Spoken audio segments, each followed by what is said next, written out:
Where the hell is my BGM? Hold on. Oh, there it is. I'm sorry, but anyway, hi. I'm sorry. I don't know how to. I've forgotten how OBS works. I'm really sorry. Anyway, hi. Professional streamer. Dude, ain't nobody saying that I'm a professional streamer. Get out of here. Okay, but yeah, hi everybody. Hello. Okay, hello. First of all, everybody, Merry Christmas. Merry Christmas, or just happy holidays if you're not celebrating Christmas. But yeah, it's the end of the year, and what's this? KarmicKrow is doing a stream. Oh my god, it's a Christmas miracle. Merry Christmas, everybody. Holy crap. I hope I wanted to put like a Christmas tree like behind me over here, but I forgot to search like a PNG for a Christmas tree. So I had to look for my download folder. I had to look for my download folder for anything that's kind of Christmassy, and the only thing that I have in my download folder that I can put on the stream is this gif over here. I hope you guys like my gif of Teddy going, Sensei, look, 6, 7, 6.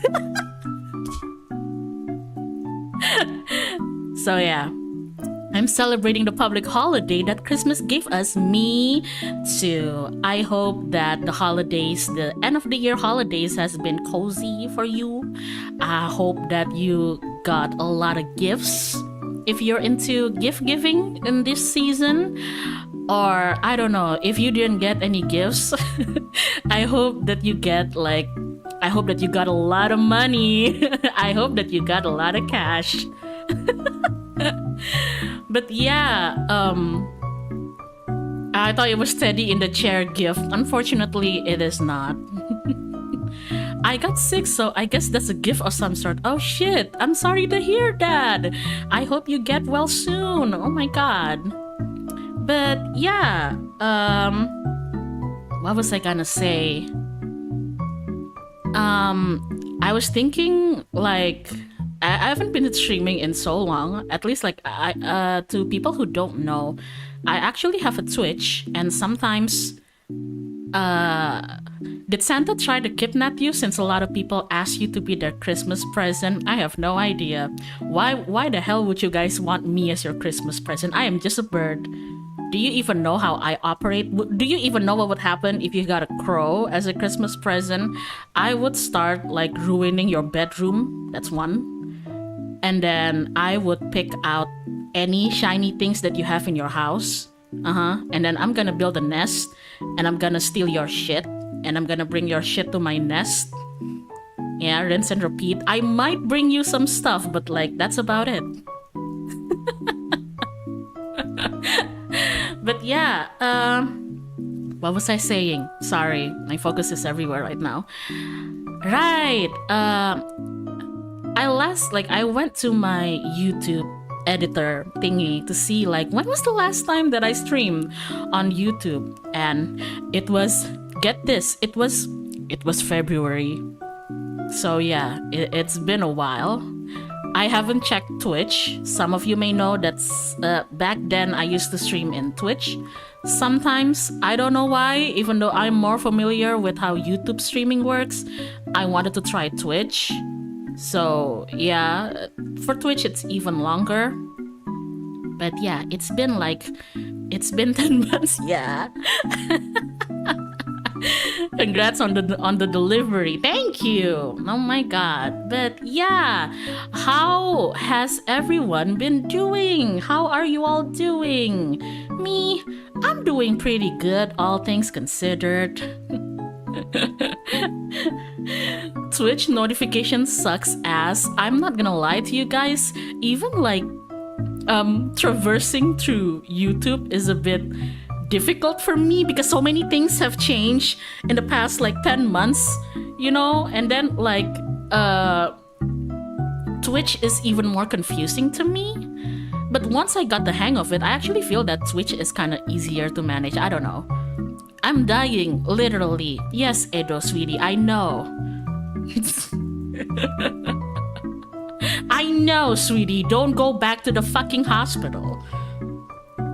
Twitch doesn't make you thumbnails, so it's chill, kinda. That's true. If I'm not in the mood to make thumbnails, I think I would prefer Twitch. I don't know. It's been a bumpy year, but I'm good. How are you doing? I'm doing pretty good. I'm doing pretty good. What has happened in the past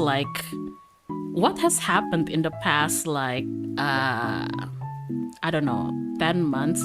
Suddenly bird. Oh my fuck, there's Nakula Narendra. What the fuck? Why is there an upcoming VTuber in my chat? Hello, Nakula. Oh yeah. Oh man. I wanted to make a list of the things that I wanted to talk about, and then I kind of forgot about it. So I have my list right here, and I think I got sidelined. I was gonna talk to you guys about like, oh, what's been going on for the past 10 months, blah blah blah blah blah. But all I have in my list is apple juice.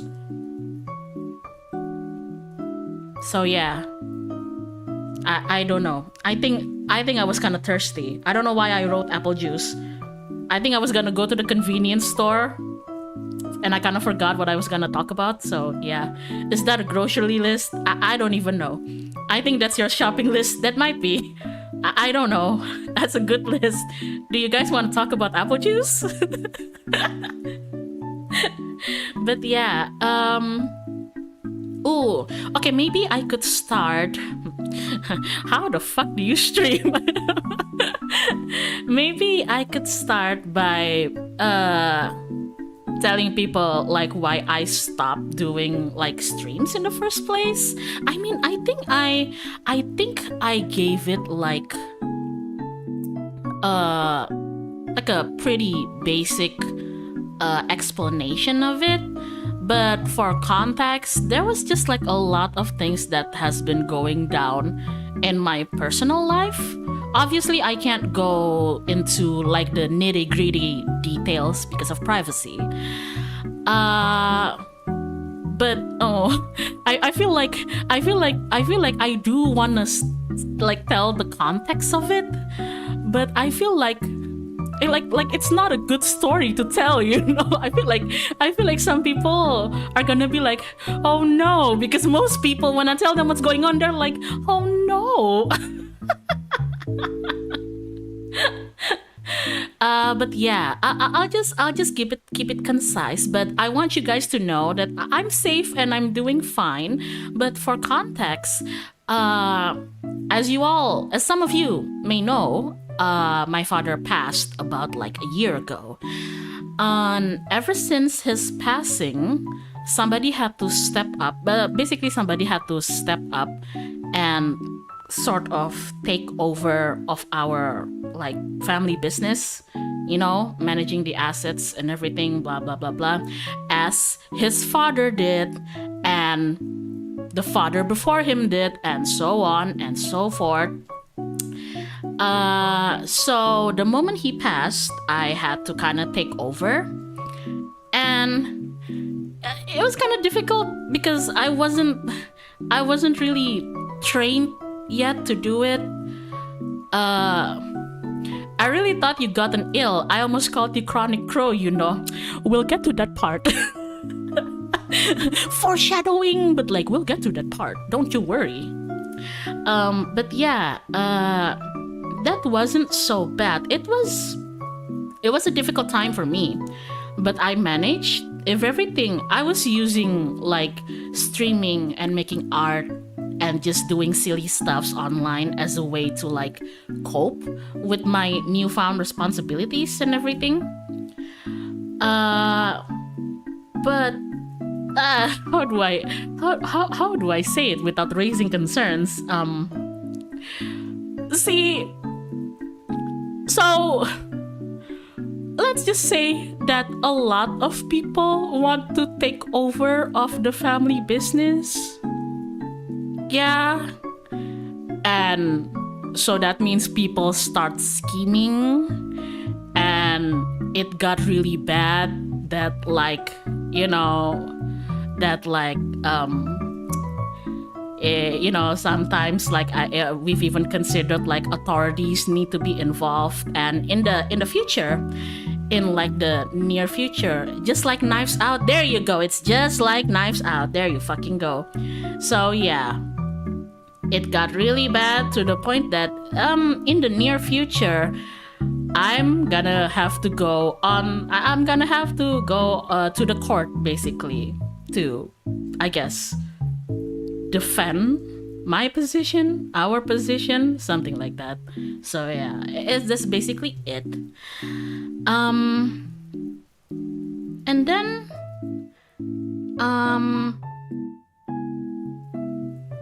after that, there was also a few other not really good things, like a few, other than family members bickering for like, inheritance, and like, I'm actually the one who should be leading this family. If you ask me, am I actually happy being in this position, as like, in the throne of this? I'm actually not happy about it, but I don't really have any choice because I'm my father's biological child. So, by law it goes to me and my sibling. So I don't know how they're going to fight the biological law of things, but I guess so. But yeah, especially if you're like a fellow Indonesian, maybe like a fellow Southeast Asian, you know how unpleasant and complex like inheritance battles can get. It's not fun basically. And after a few months after his passing, I made a very difficult decision to move my family to a different city. So right now, I'm actually in a different city. I've moved out of my family home into a different city, and I moved in with like a different side of my family in a whole other like city, and I don't have any friends in this city, y'all. So I'm kind of I'm just hanging in there, but like I don't got any friends in the city, yo.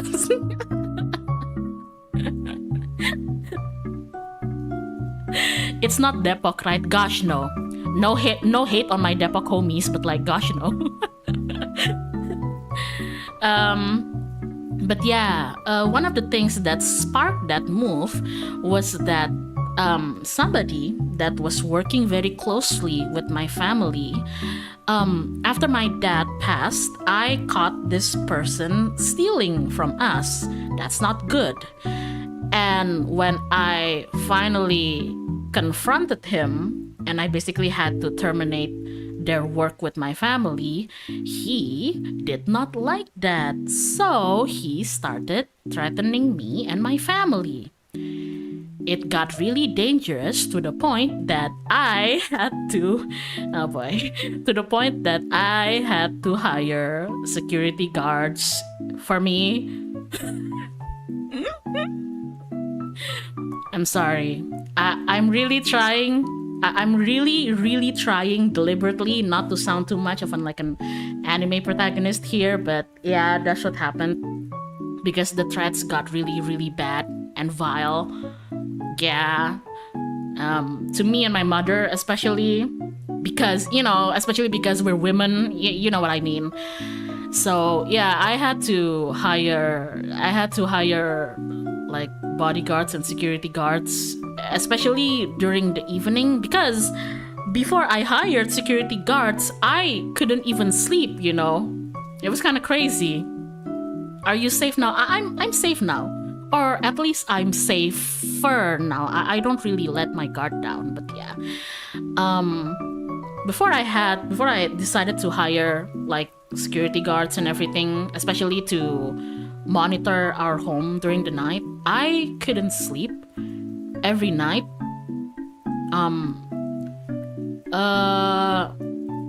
Me and my mom, because when my father passed, there was only me and my mom in our family home. My sibling, my brother, is somewhere else. He lives somewhere else, and he has his own businesses. And I try my best not to like disturb him too much, because his business is also very important to him right now. And it was fine. Before I hired security guards, I would like I couldn't sleep at night because I was scared of like that, you know, that person, or maybe him and like some thugs he hired and everything would break into our home and everything.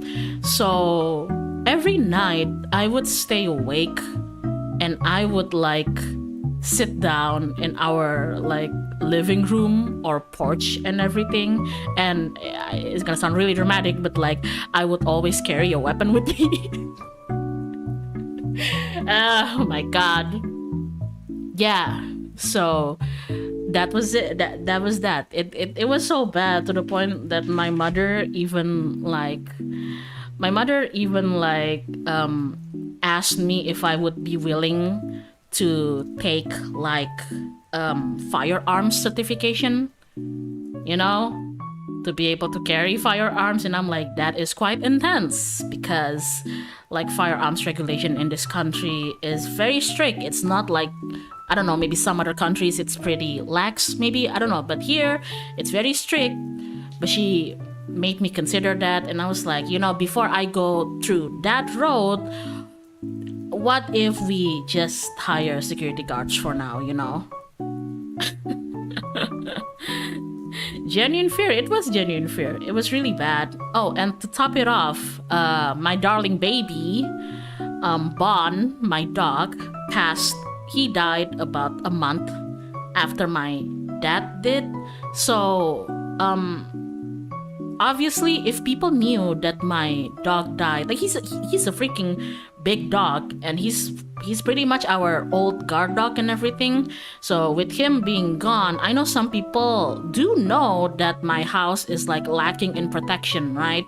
But that's exactly why I got a bit paranoid. But that's exactly why I got really paranoid. Yeah, the point is like, it sucked. It sucked ass. Eventually I had to move here.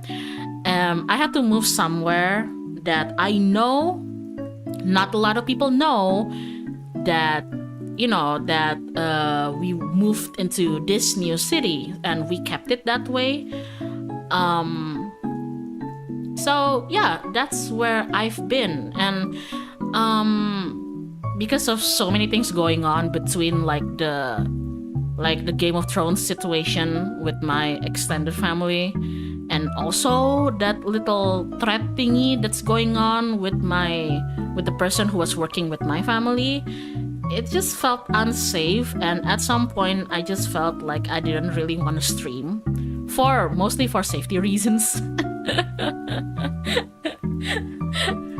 Mostly for safety reasons. So yeah, that's pretty much why I've been gone for like 10 months. Things were like really intense and really difficult, and I had to meet with lawyers and like reconsider my safety and everything and blah blah blah.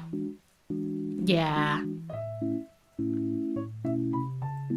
Do I think that the person who's targeting me is like watching my stream? I don't think so. I don't think they even know about like my internet persona, if you want to call it that way.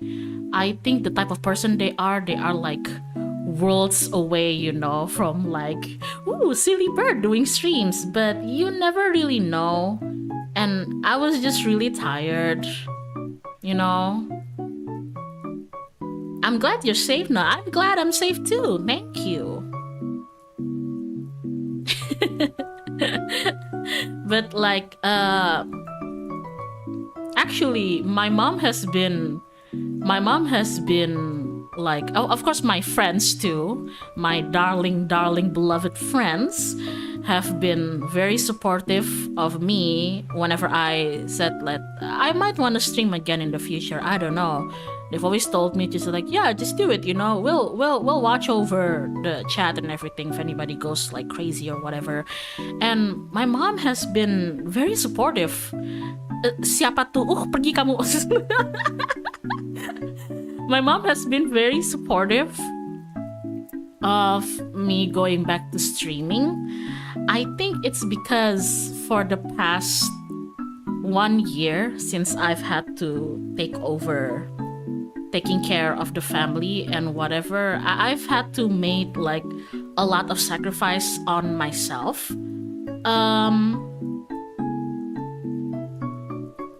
How should I say it? So,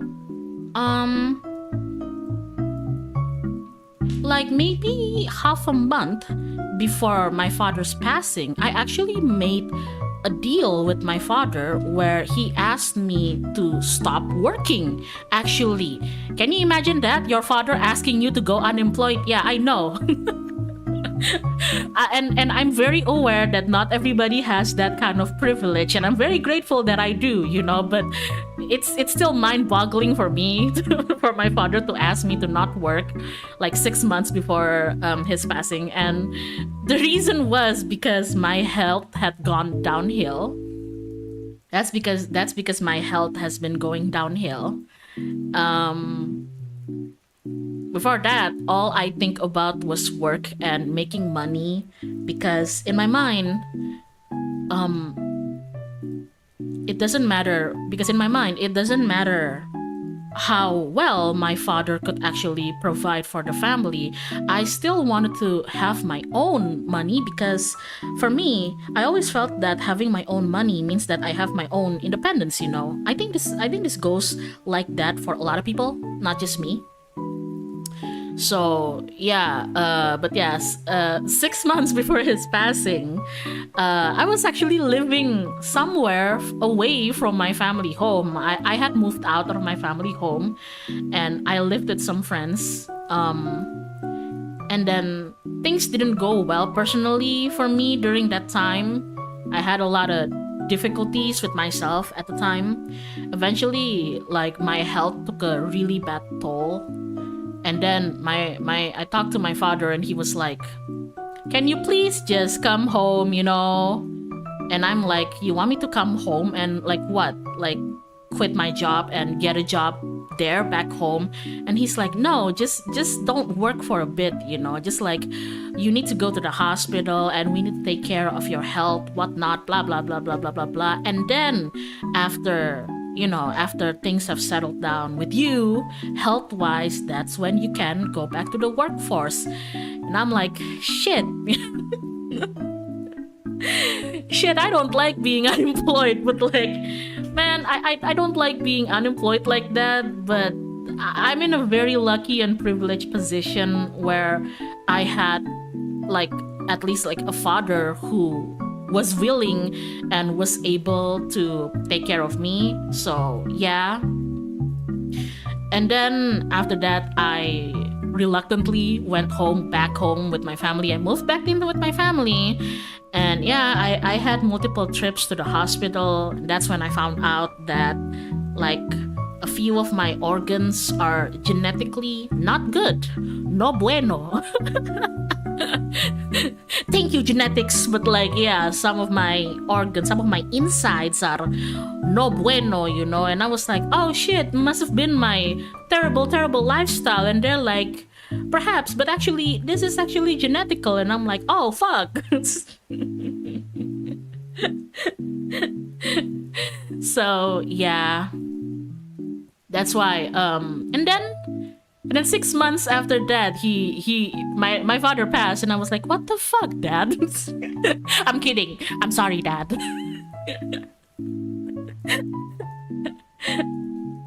But yeah, it was kind of funny for me when my dad was just like, "It's okay, you can be unemployed for a bit, we'll take care of you for a bit." And I'm like, "Really? But like, I want to make money." And he's like, "No making money, okay? It's fine. Like, we'll take care of you." And I was like, "Okay." And then 6 months later, he's gone, and I'm like, "What the hell, Dad?"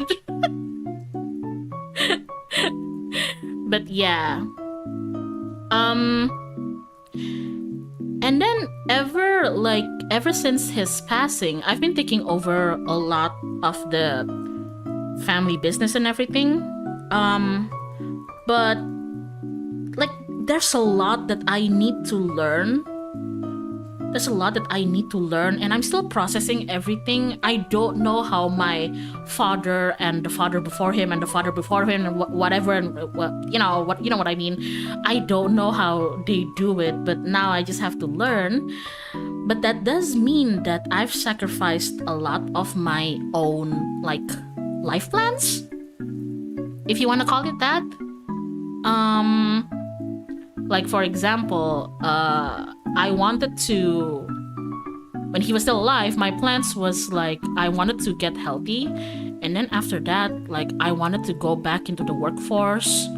I wanted to immediately get a job again, make my own money, even if it's not an office job, even if it's just like freelancing or like opening commissions and whatnot. It's fine. I just wanted to make my own money and everything. Or I also had dreams of pursuing studies again. I was considering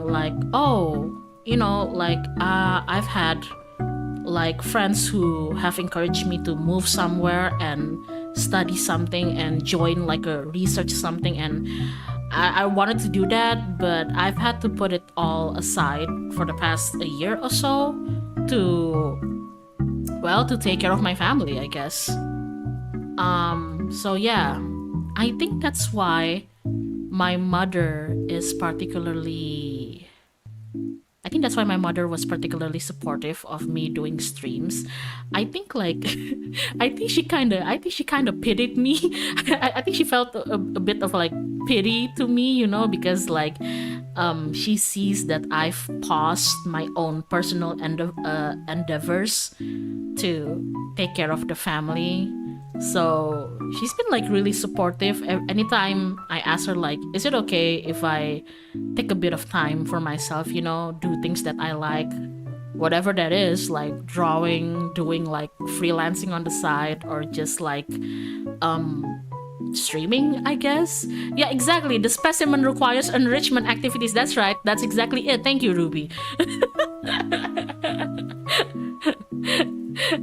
That's especially it. She was like, damn, this, I mean, I'm doing well, managing everything, the business, the family, taking care of my mom, my brother, and everybody else and whatnot, everybody who has to work with our family and whatnot. Yeah, I've managed that well, but I haven't really put my own happiness as a priority, And she was like, "Sweetie, I can't remember the last time you smiled."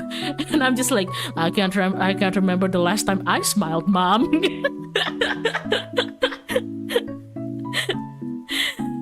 She's just like, "Oh, why don't you do your little live stream thing?" And I was like, "Okay, maybe I will when I feel that it's safe enough for me to do it." I forgot. Oh my god.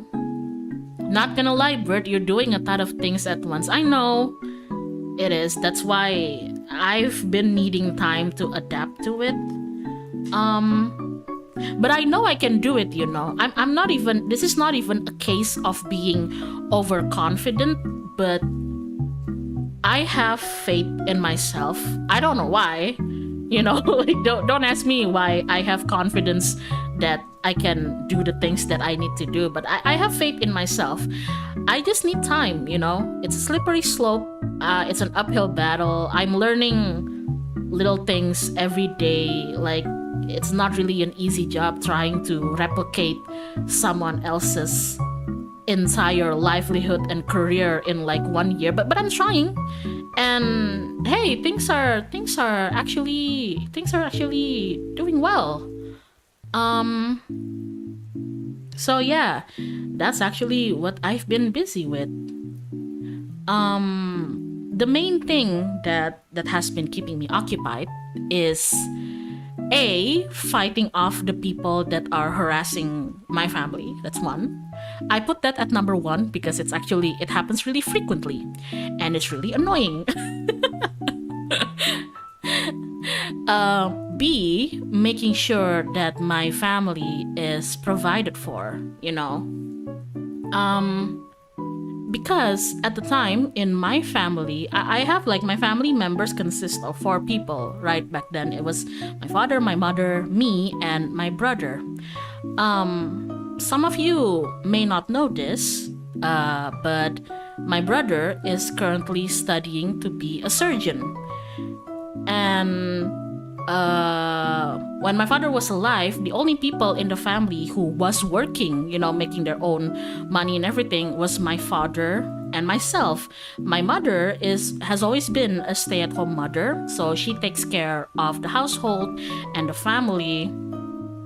And my brother will eventually work,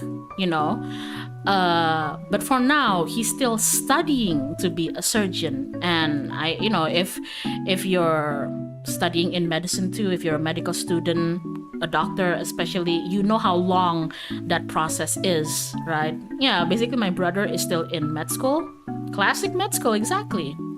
So and then as I told you, my father told me to stop working, so that I could rest and get healthy and everything. So I stopped working, which that means that at the time of his death, the only one who was actually generating income was him, right? That was why I was so reluctant. Hello, okay, hi.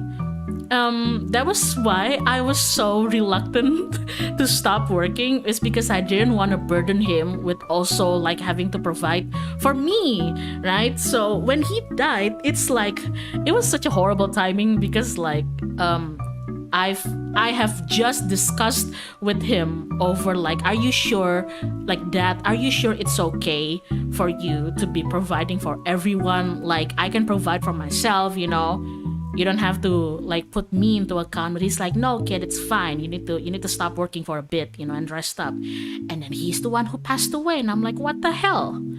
So the biggest panic that I've been, like the biggest anxiousness that I've been feeling since that incident and for like the past 1 year is, how the fuck am I gonna provide for my family, for like 3 people at once, because like, sure, I could maybe ask my brother to stop going to surgeon school, to stop like studying to be a surgeon, but I felt really terrible asking that because like he's already, how do I say it? Like he's already in the middle of the program.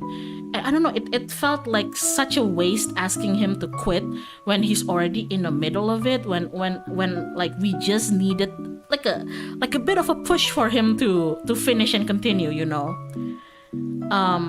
plus like my brother is so busy with his school, understandably so, that obviously he's not gonna have time to step up and take care of the family business. So I've taken that into my shoes. But I think I'm doing well because you know what? Throughout this 1 year, I've actually been able to generate like enough money for the 3 of us. And that's also why I feel safe enough to do silly things like streaming now. Oh my god. Yeah, medical school won't let you generate income for other stuff. Yeah. Proud of you. Thank you. It was very frustrating and I'm not done yet. Basically, I had to calculate like for a household of like 3 people and maybe more, because remember, I have like people who work with my family, right? And I have to take care of them too. And when I say take care, I don't want to just pay them like, I don't want to pay them so little, you know. They've been such a great help to my family. I have to take care of other people as well. So I basically calculated like how much income do I need to generate for everybody to be able to live quote unquote comfortably. And then after I know what the end goal, yeah, so it was so much math. And then after I've calculated the end goal and everything with my mother, she and I started working little by little. Basically, I've had to make changes in the family business. I've had to, guys, I've had to learn economy.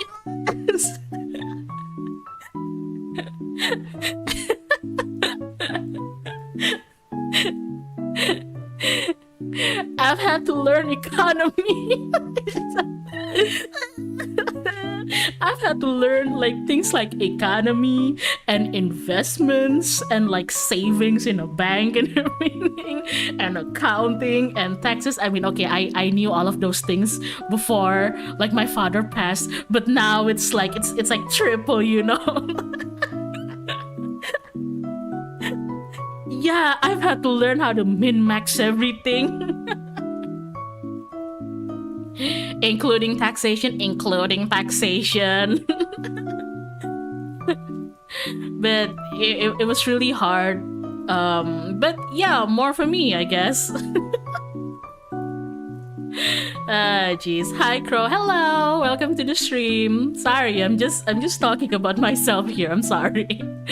Oh my god. Exactly. I was born to pick up shiny objects and to just fly around making noises, and now I have to learn business management. But yeah, now I'm having PTSD with my college day. Oh, were you an economics kid? I'm so sorry. But yeah, I've basically had to learn economy, and I have a goal of like, basically I've turned some side of the business, our family business, a bit upside down, and some people were not happy with it. A few like of my family members who were kind of like, I don't know, I think they were kind of conservative in a sense of they don't like changes happening with the business. They weren't very happy with it, and I've had to argue with a lot of people, but in the end I reminded them that I'm doing all of this for the survival of not just my family, but like the entire, like, I'm so sorry that you don't like the changes I'm making, but might I remind you that I'm responsible for the entire Uchiha clan right now? Some shit like that, you know? And after I put it like that, then they're like, fine, for the clan. And I'm just like, yeah man, fuck yeah, for the clan. But yeah, I've calculated basically like how much that, like, however I do it, whatever I need to do with the business, like make new investment, like sell assets, buy assets, whatever. But the point is, I've made a calculation of how much we would need to be able to sustain not just my family, but everybody who works with us, everybody that I need to take care of. And it's been really tough, but I'm proud to say that I am about 60% of that goal, you know. And I already have like a concise plan on the ongoing, like how I'm going to fulfill the other 40% of it. So yeah, it's not there yet, but I think the fact that half of it is already fulfilled is really good news, especially in a year or so. So yeah. So yeah, Sasuke is a cool name, thank you. So yeah, that's why I've been feeling a bit more relaxed, because now I can breathe. You know, I can just like and I have time to pursue other things. I've even like started, like I've gone back to doing a few freelance work, just so that I can generate my own money, which I then use to play games. Very responsible, like very responsible expenses, but yeah. So yeah, that's been it. And I've got to, of course, I upgraded my PC. Fucking finally! Guys, oh my god. I did not know that PC gaming could be this wonderful. I do want to thank all of you, because I know I keep getting angry at some of you for still being subscribed to me on Twitch, even though I don't stream, nor do I put out covers. Speaking of covers, but like we'll move past through that. But like, I know I get angry at some of you for still like being subscribed or member to me on Twitch. Because in my mind, like, why the hell would you give me money if I'm not giving you any streams or content in return, But like, I'm still gonna accept the money anyway if you decide to give it to me, and I have still received it from Twitch until this day. So thank you very much, because like it or not, all of those direct support has been slowly mounting up to me putting aside money for a new PC build. Oh my god. Glad to hear that, especially with increased price of RAM and graphics card. I know. That's also like, I did not like that at all, I did not like seeing how like the price of the parts are skyrocketing. It's crazy. I'm kind of glad that I upgraded my PC like now, before the great 2026 Rampacalypse or something. Yeah, I know. How bad was your PC? Do you want to know? I wouldn't call my PC. Okay, I wouldn't call my old PC bad. She's my baby. I've had her since 2000. I've had her since like 2020. Yeah, right when COVID hit, because surprise, I actually graduated college in 2020. Yeah, that's right. I never had any proper graduation. It was just a Zoom call. I graduated via a Zoom call with my dog in the camera beside me. And get this, guys. During my COVID graduation, like my university, my faculty in the graduation ceremony in the Zoom, they would like call each names, right? And they would like blah blah blah blah blah have graduated with like blah blah blah blah blah blah blah blah blah. And then when they were about to call me, get this is how I know, like, I don't want to be an anime protagonist, but whoever is in charge of this universe has forced my hand to become one. Get this, they were gonna call me, and then I got an earthquake. I'm not even shitting you. I'm not even shitting you guys. That's what happened. They were gonna call me, and then my city, like my island, got an earthquake, so I had to run.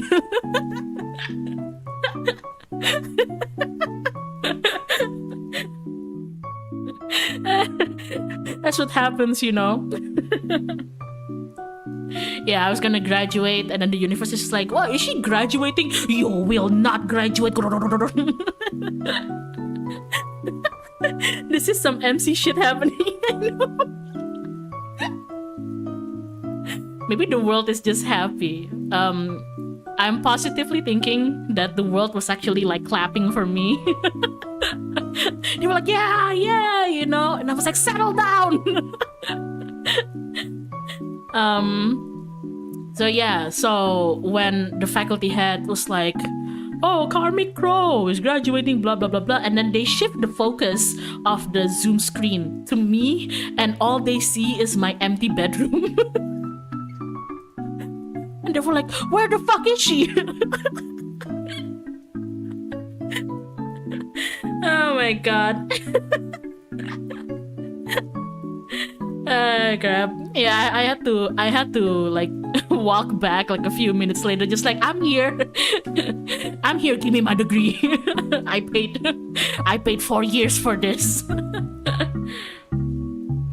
Did the graduation stop until the quake was over, or were they just continued calling your name? They continued calling my name because my university is in a different island than where I live, because like I moved back to my family home in a different island when COVID hit, so like the entire university itself and my home were like far away from one another, so nobody had any idea that I was experiencing earthquake, you know. Some of my friends and classmates, bless their heart, they were like, you know, rapidly chatting in the Zoom chat, just like, oh, sir, I think that she's been hit by an earthquake. And then someone just like, is she dead?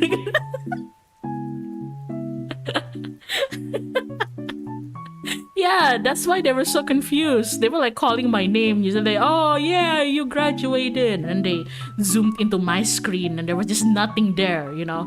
It's like an empty room, and they're like, where the hell is she? Does she not want her degree or something? It was like, well, fucking course I want my degree. I paid a shitload of money for 4 years for it. But yeah.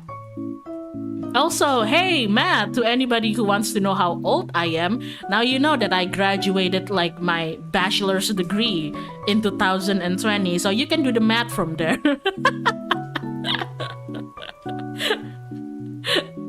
So everyone that's like, oh, but like you're probably in your mid-30s, how dare you?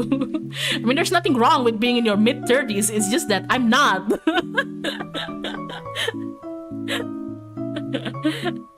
Oh my god. You should have shaken your webcam so they could experience the quake as well. I actually considered like returning to the Zoom call with my phone, you know, just like going handheld, just outside, just like, hello sir, hello pa, hello sir, sorry, you know, just like, there's an earthquake here. Oh my god. Yeah. And after my graduation back in 2020, that's when I got my lovely little PC, you know? And then I abused that PC for 3 years to work really heavily. I'm really sorry, PC. I ain't gonna lie, guys. She was not made like to do that kind of work, you know? Like, she was not made to do like 3 years of like content creating and whatnot, you know? Like, I'm sorry. No, I'm just remembering that back then when I was still working that job, I would go, I would have so many technical issues, and some of my coworkers would be like, "What the fuck is wrong? Like, are you okay? What not?" And I don't know how. I don't have the heart to tell them like, nothing's wrong. It's just my PC isn't really made for it. Oh my god! I want you guys to know. Okay. It's time for me to confess. I'm ready for you guys to throw tomatoes at me, okay? I'm ready for you guys to throw tomatoes at me. When I started a certain job I had about like maybe, I don't know, 3 years ago, like some of you may know what I'm talking about, like the context of it. When I started that certain job 3 years ago, my PC was using integrated graphics.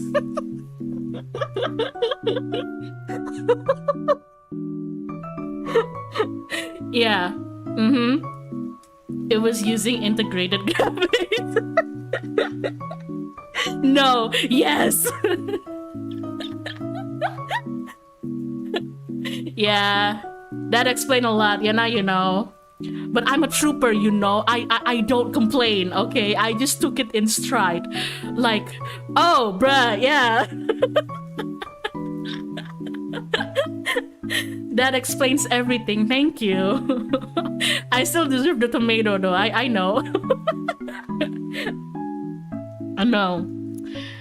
And then, like, well, I mean, come on, like, I've never had that kind of job before. Like, and people keep telling me, like, you need a more powerful PC, but my baby has integrated graphics. Like, you had no GPU, or you accidentally used the integrated one. I had no GPU. Because before, like, you must understand, I had no intention to take that job in the first place. I was just like, ooh, what's this? Oh, it looks cool. And then I start researching and watching, and I was like, oh, you know, I want to try applying to it. Seems fun. And then that happened, and then you know.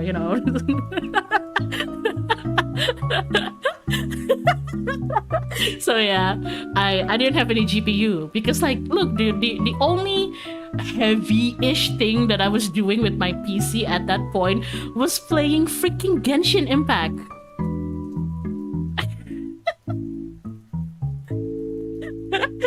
That's like the heaviest thing that I made her do, you know, playing Genshin Impact.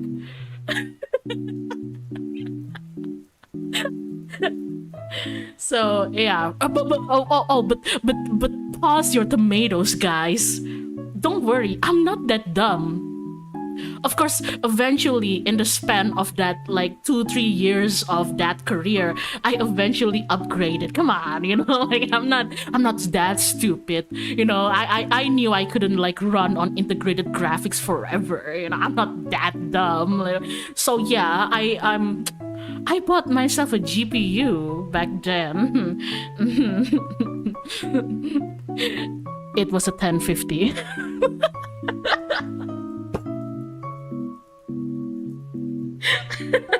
Thank God. Oh, no. You pause that right now. It doesn't get that better.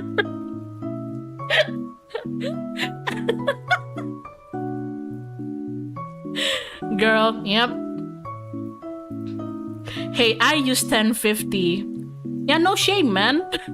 Absolutely no shame. It's just that, you know, a 1050 for that kind of work is still kind of, That's gamer's choice, though. I know. I'm so angry because, like, the people that I work with at the time kept telling me that you need to upgrade your fucking GPU, and I was like, fine, I'll get a fucking GPU. So I went, like, online to get some GPU, and if you guys remember, during those years of, like, 2020 to, like, 2021, 2022, GPU prices were also kind of skyrocketing, right? Especially during COVID. But still, even after, like, 1 year, 2 years after COVID. So I bought my 1050 for, like, in rupiah, how much was it?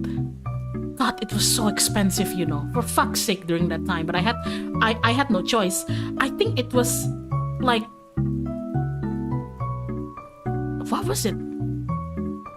I think it was between, like, 6 or 7. 6 or 7? Sorry. sorry. But seriously, it was somewhere between, like, 6 or 7.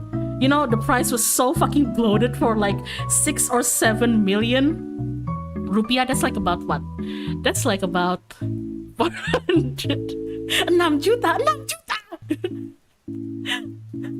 Hell nah, I know, but I had no choice, okay? 6-7 mention. What do you mean 6 juta? I'm being real. I still probably have, like, the Tokopedia receipt or something, if you want me to show it to you. Yeah, I'm pretty sure it was around that price point. I was so angry, you know, like, fuck. Yeah, it's about 450 bucks ish. You know, if you want to go with dollars. Yeah. And now, if you try to buy, like, a, you know, RTX 1050, it's like half of that, even lower. So I'm really angry right now.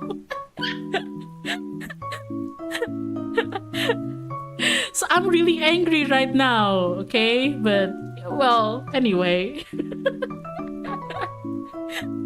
Oh, man. Ah, jeez.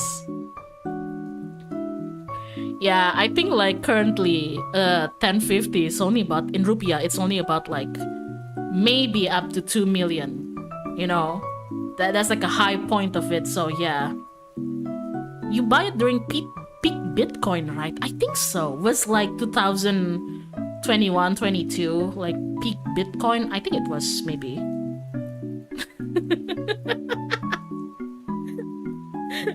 So yeah, that was the kind of machine that I was running. That was the kind of machine that I was running throughout that like 2-3 years of that work. So now you know. Maybe that explains a lot of things. Oh my goodness. Hold on, I'm gonna drink some water.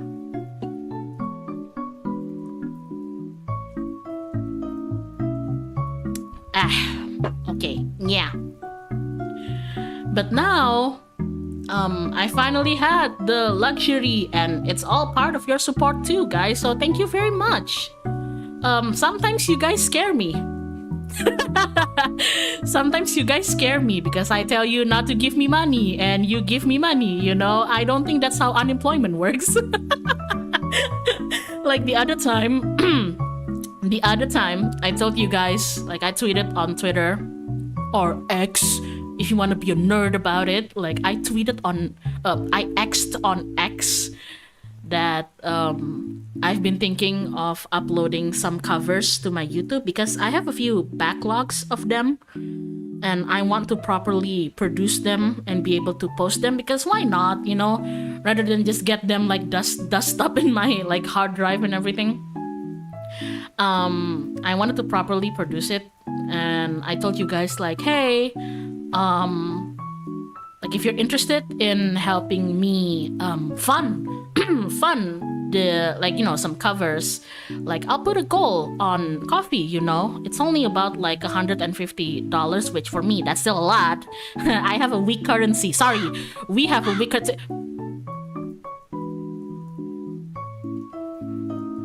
Senden. That was...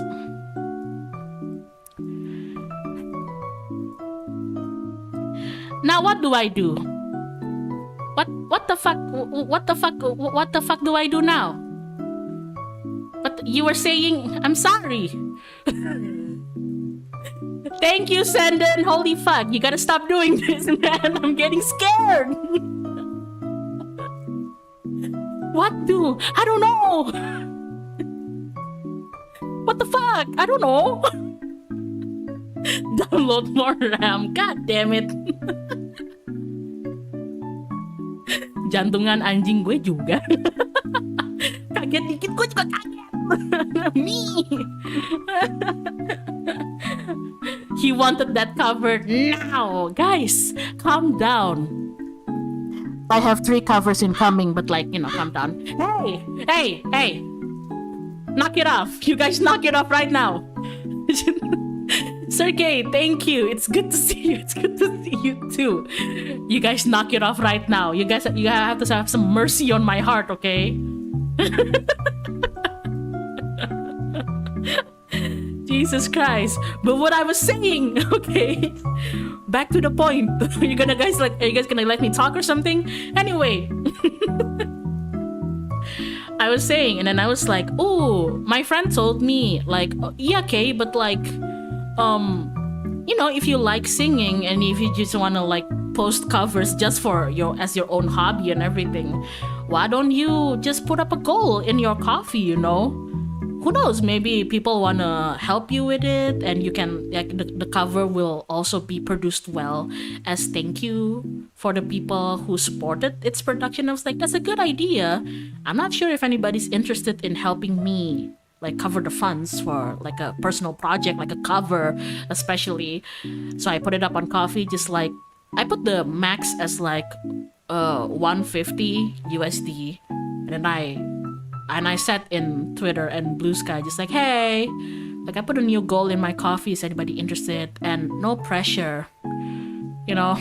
And then I was talking to like a few of my friends, and they told me like, did you put it up? Did you put up the goal in your coffee? And I was like, yeah.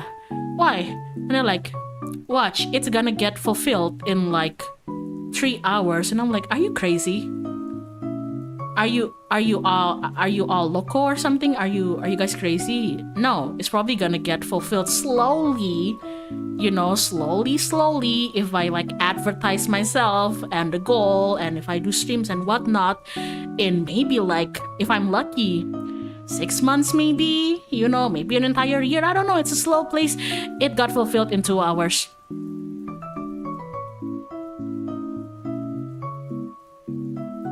So yeah, you guys kind of scare me sometimes. I mean, thank you, but you guys are mighty spooky sometimes. You guys are really scary sometimes. So yeah, I was like, I didn't even check the coffee because I wasn't expecting anything. I was like, hey, I'll just put it there, you know. I'll check in like next week. Maybe there's like another $5 maybe from the clients who commissioned me. Maybe they're like, oh, I'm gonna tip K $5. Oh, nice, thank you.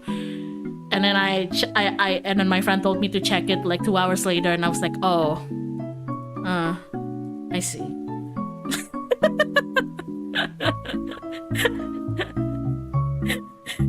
No, we're not on Zaza, dumbass. Well, sometimes it felt like it. Money jump scare.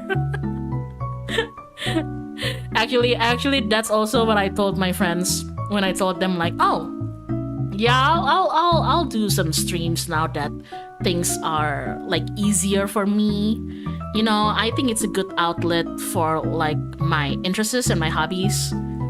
And they were like, yeah, just put up the waiting room. Like, you know, there's gonna be tons of people who watch you. And I'm like, no, I meant like I'm gonna do the stream and you guys are gonna watch me. Like, yeah, all of my friends, all 5 of you. I mean, all 5 of them are here right now. I can see them. Hi, friends. Knock it off! Oh my god! Stop! So Luna, thank you. Sikit-sikit lama-lama jadi bukit. I guess terima kasih loh. But yeah, so I guess that is what is I guess that is what is to be expected of this channel. I do want you guys to know that even though I said that my life has been considerably easier since like my father's passing and me trying to handle this new business and everything, it's gotten easier and smoother, but I'm still particularly busy sometimes, especially because now with me living in this new city, I still often have businesses that I need to hold in my home city, in my home island. So now and again, I would, oh, for fuck's sake. Oh, for fuck's sake, guys. Ah, jeez. Unfunny support, thank you. Wah, new song koper, muat masuk kabin nggak? Ini ya, semoga kita aminkan masuk kabin. Okay, what's up? Welcome back. Hi, nice to see you too. I was going to visit your booth in CF21. Oh, yeah. First day was hella packed. Right. I want to talk about that too. Hold on. Let me finish. Explaining my point earlier. Before we talk about, Kamifuro. I'm still gonna be relatively busy going back and forth between 2 cities now. So I can't make any promises that me streaming is gonna be like a regular thing. Because again, I've decided that the point of me streaming and uploading silly videos or covers are mostly gonna be for myself and like my own enrichment, if that makes sense, So yeah, I can't make any promises, but whenever I have like time available to do it, and I'm in the mood, of course I'm gonna do this, I guess. Oh my god.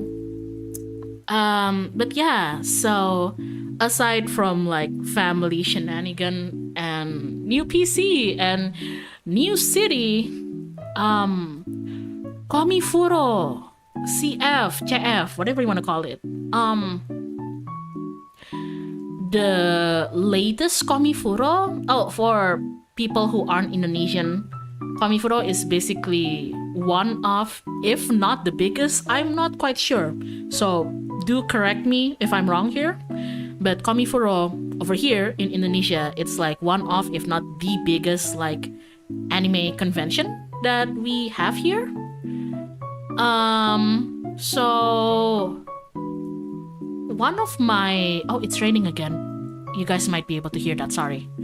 One of my long time, I don't know, I wouldn't want to call it a dream.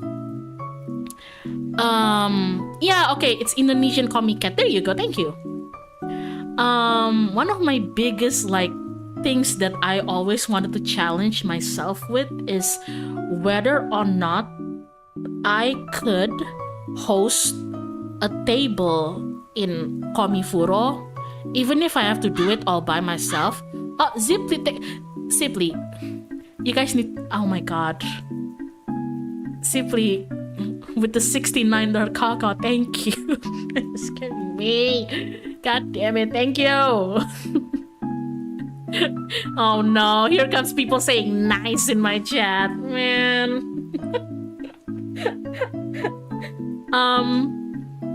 If you guys came to like, oh man, I forgot. I'm gonna have to ask my friends who are in the chat. Friends who are in the chat, do you remember which Komifuro was it that we went to together? It was Komifuro 20, right? Yeah, I think it was. So in Komifuro 20, which was on, was it May? 20, right? Yeah, that was on May, right? I believe. Komifuro 20, which was on May. I actually did attend Komifuro and XX, yeah, there you go. Thank you, friends. And I did attend and I did sell like merchandises, you know, there. It was a lot of fun. I got to meet a lot of you guys. So hi, thank you for seeing me. Some of you gave me a lot of freebies too. Holy shit.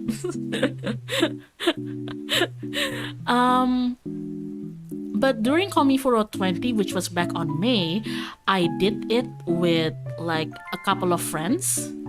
Oh, thank you. Angka lucu modern. Terima kasih. Wait, you just donated 6 7. Thank you for the 6-7 feathers. I came to your booth at CF20 where you auctioned Wall. Oh, that's right. We auctioned Wall. My dear friend Wall Eric. We auctioned him in CF20. That's right. Selamat malam, kabarmu baik-baik. Oh, come on, guys. You gotta appreciate Teddy doing his best there. Sensei, look! 6-7, 6-7.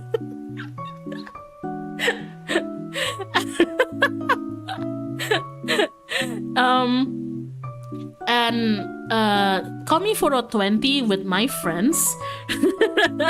Komifuro 20 with my friends was kind of my like test convention because I have done conventions with friends, but the last time I've like gone to conventions as like a vendor, you know, not as a visitor. I did it years ago, back when I was just a university student, and I did it with, of course, with my friends. And then ever since I got like my jobs and everything, after that I had to stop because I didn't have the energy to handle that. And then back then I was like, you know what? It's been a while since I've tried vendoring at like a convention like that. I wanted to try it, but let's try doing it with friends. So yeah, we gathered up ourselves and our friends, like 5 or 6 of us, 5 or 6, and that's what became of our CF20 table, you know. But then after CF20, there was like KarmicKrow 21, which was, it was actually like around a month ago. It was November. Not that far actually.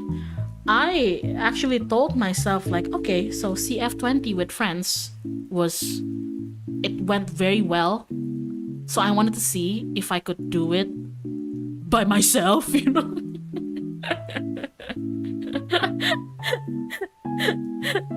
I know it was kind of crazy. Like some of my friends were like, "Are you sure? Like, you're okay even if you have to do it on your own, you know?" And by on your own, it means that, you know, just hosting a table on your own with your own name and brand, because for a lot of people who go to conventions like KarmicKrow, they like to book like maybe 1 or 2 tables, maybe even 3 and 4, who knows, and they would share that table with like a bunch of friends, right? I'm sure some of you guys were also vendoring in KarmicKrow, so you get what I mean.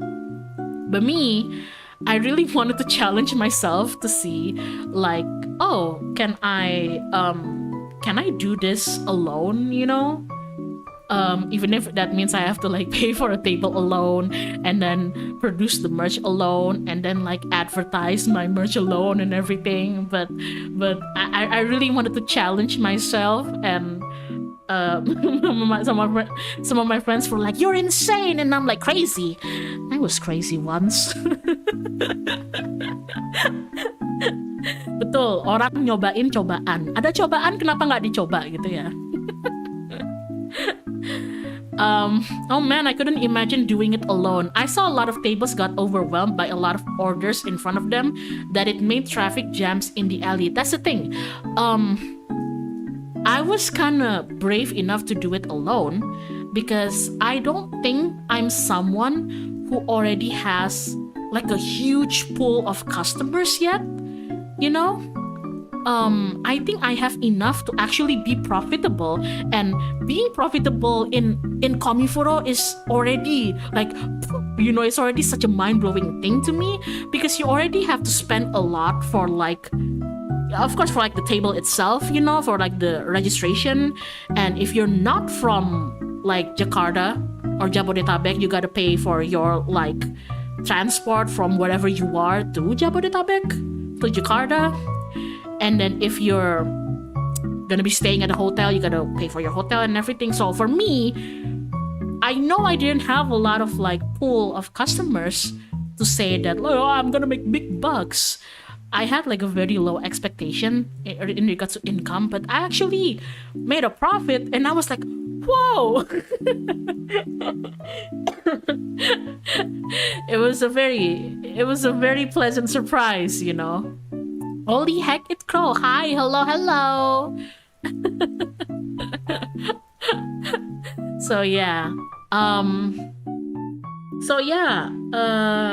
What I did with my friends is that I eventually found a few other friends who also wanted to table at KarmicKrow, and we ended up buying like 2 tables, so 4 half tables.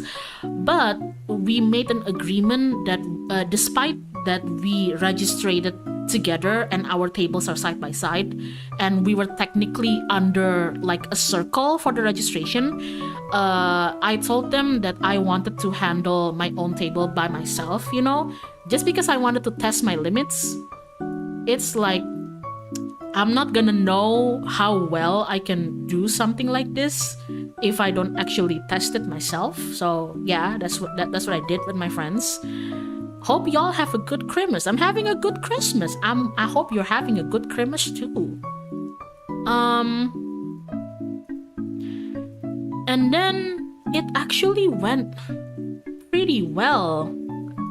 I really thought I was gonna be, as the Indos say it, keteteran.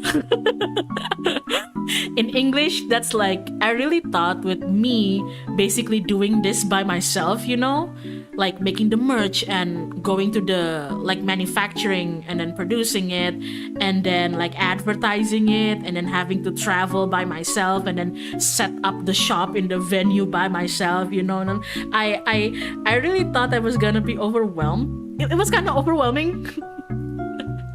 I crashed out multiple times. I crashed out multiple times. But I don't know. I guess I locked the fuck in at some point. I locked the fuck in, and ooh, I want to show you guys basically the kind of prep that I wanted to show you guys, like my, what do you call it, my boot, and basically how I prepped for it. So I think the important lesson that I learned from, like, you know, like tabling alone, I had a helper with me for the 2 days of the venue, but like every prep that I did for it, I did it alone, you know, because I didn't think it was my helper's responsibility to help me with the prep. Like I hire you to help me on the D-Day, not the, you know, days before that. Hi Karma, oh my god, is that the cutest gagak ever? Thank you. Show the crow perch. Oh my goodness, hold on. Let me put this here. This is gonna be so big. Image. How the hell do you oh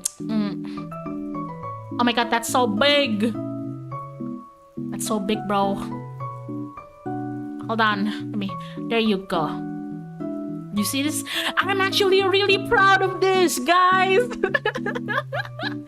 Hold on, let me put it like, wow, I'm actually really proud of this. Holy shit.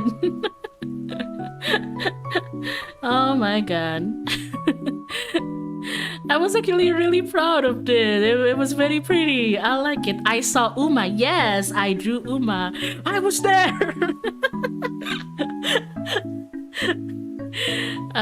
That setup is pretty. Thank you. So I see my Eleanor. Yeah.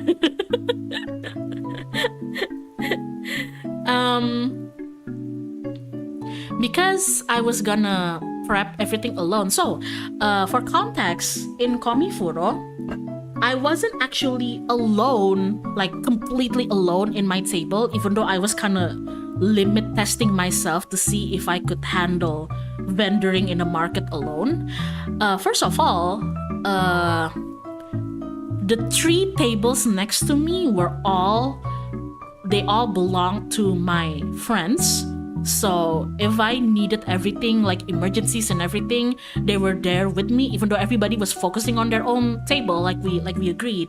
But there's a sense of safety and, you know, comfort in me knowing that if there's an emergency, I don't have to like rely on like strangers from like the tables next to me that I don't know. Not that there's anything wrong with that, but it just feels safer when it's somebody that I know.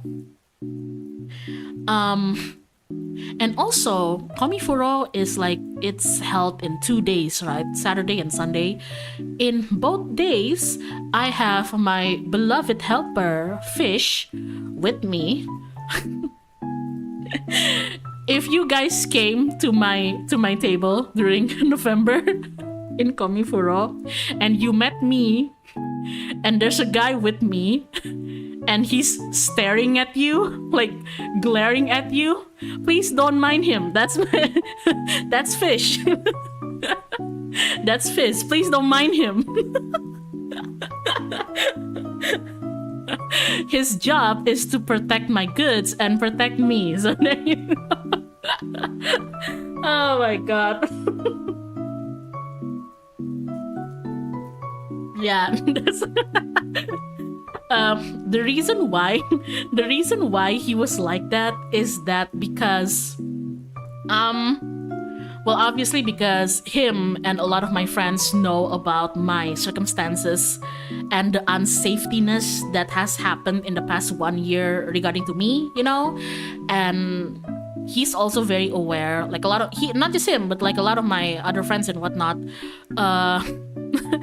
they're very aware that sometimes, thankfully it doesn't happen anymore, but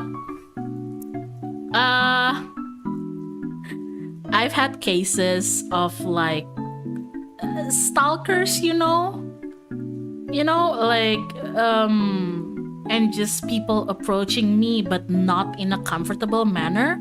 The thing is, I love talking to new people. A lot of you, like, not a lot of you, I guess some of you came to me and said like, oh, okay, like I've been following you for blah blah blah, and I'm like, oh, hi, I love that. But some people don't really do it.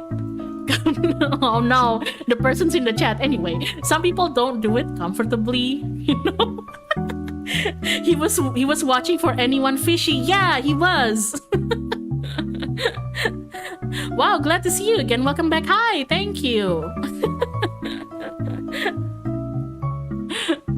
So when I decided I was gonna try tabling alone on KarmicKrow 21, I contacted him and I was like, hey man, like you want to help me out? And then he says, yeah, he says what he says now in chat. Peepoo, there you go. Who the fuck is Mamat?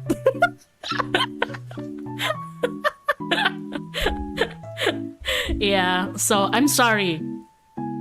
There was like a big disparity in it. I'm so sorry because like you come to my table and then people tell me like, wow, you were so like sweet and so bubbly and so cheerful.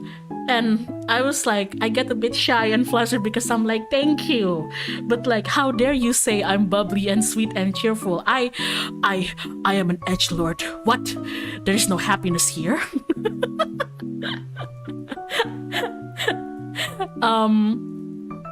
And then they talked to me and I was like, I tried to be polite and, nice. And I'm like, hello, and welcoming, and then they look next to me and they just see a guy like staring, dead, giving them the death stare. And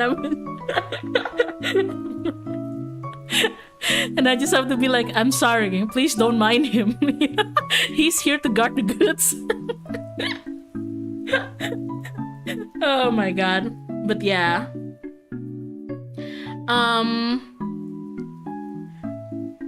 Actually, what sold out...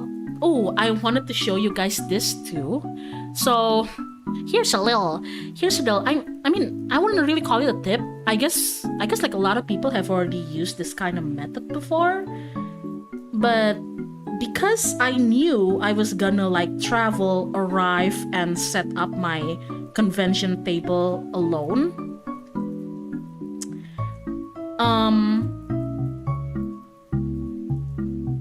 I had to make a lot of like efficient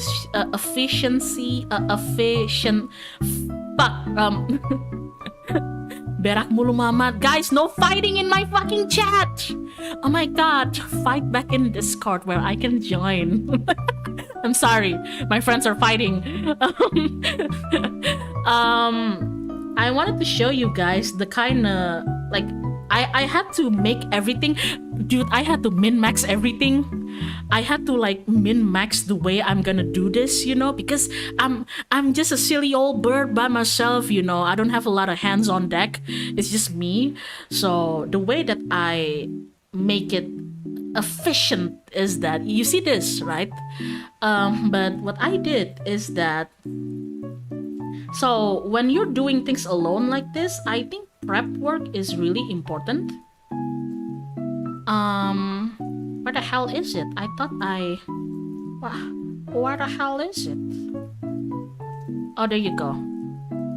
So, oh, this is gonna be so big. Oh, there you go. Sorry, that was really big. I made don't mind my room, but like I made like this shit. I basically had to like prepare it. I made this about like a week before like I had to go and travel to Jakarta. Simulasi, betul, harus disimulasiin dulu. You have to simulate it first because that fan, though, you don't like my mint fan? It's my Hatsune Miku fan. The real Gladibersy, true. And what I did is that basically, so basically I crafted the entire build in real life, obviously, and then I made the layout in like Affinity or Photoshop, whatever you use, and then all you gotta do is that you just have to print that layout that you've made, and then after you print it, you just glue it, or not glue, don't glue things to your grid, but like you just gotta stick it to your grid on D-Day. And that's it. That's how you showcase your product, especially if it's like paper based. Now you see, I have like that bottom row where I showcase my keychain. The little boxes, colorful like boxes over there, it just helps me guide where I'm gonna put, the keychain, but it makes things so much easier. I can't believe, like, you see, like, look at this. This is like, it just became so easy for me during D-Day. Why didn't I do this sooner, Oh my god. So yeah, that's basically it. Smart, yeah. When you're alone, you gotta do it smart. So yeah, that's basically how I did it. Let me put that down. Yeah. And I also it had to cost a little bit of money, but I had to put like my keychains into like cute little packages. Speaking of keychains, did you know that my #1 selling item is actually not my Yuri, not my Uma Musume, even though a lot of people bought my Uma Musume like drawings. Thank you for that, by the way. It was actually my Digimon. Oh my god. I'm so happy that so many people bought the Digimons. And I'm so happy that I got the target market right. Because you see, for every time I make merchandises like that, I make a bet, I make a gamble with myself of who the target market is gonna be, like the demographics of it, like like the age, gender, and whatever. And I told to myself, like, what's like a demographic that I could cater to aside from people, especially like younger people, like early to mid-20s or college students who like Yuri and Uma Musume. And I was like, wait a minute, I could target the millennials who like Digimon. So I made Digimon. And you know what? My fucking Patamon keychain sold out. Almost sold out in the first day. Yeah, like I think one of the if you're not somebody who already has like a big, very, very big, like loyal customer pool, especially in events, big events like Komifuro, big conventions like that, Comiket and whatnot, you can also play with niche, like find out if there's any interests or fandoms that you like, that you can dedicate yourself to, that some people also like, and there's like not a lot of people who are offering that.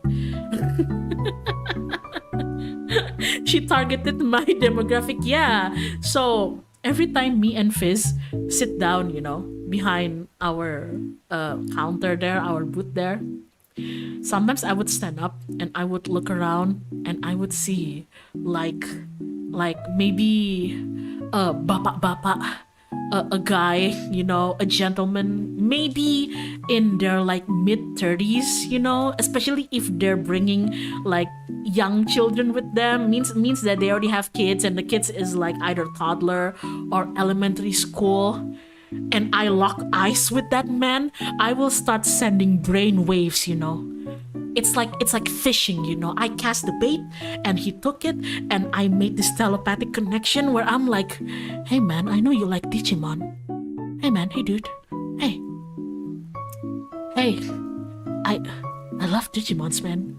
I know you love Digimons too. Come on, hey, don't you want to relive? I got fucking Digimon Adventures, bro. Like, yeah, come here. And then I would watch as, you know, they're with their kid. Their kid is like, Daddy, I want to go over there. And then they're like, okay, kid. But then they make eye contact with me, and I send that brainwave, and I watch with satisfaction as they stop and they turn to my table.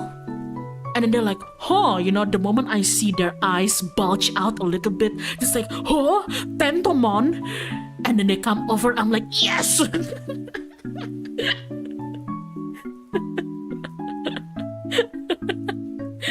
Oh, you're talking about my bear friends. Yeah, but your bear friends bought a lot of my Digimon stuff. Thank God for the bears.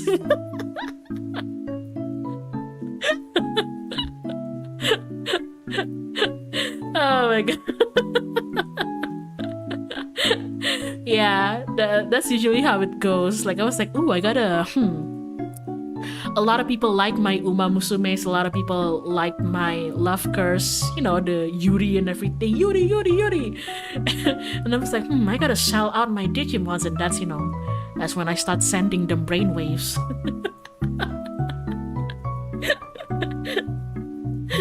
I can't believe you'd manipulate us for millennials like that. It's okay. Maybe you can try Kamen Rider next. It's actually, I have considered it, but I just haven't really tapped into the Kamen Rider fandom. Because I've only ever like watched one series, and it's not even like finished yet. So I wouldn't say like I'm like super into the fandom just yet, you know? But I do know that there's like a few tables who are selling Kamen Rider. And I know that that must be such a blessing to people who do want Kamen Rider stuffs. Oh god. Ooh. I It's kind of funny. I'm sorry.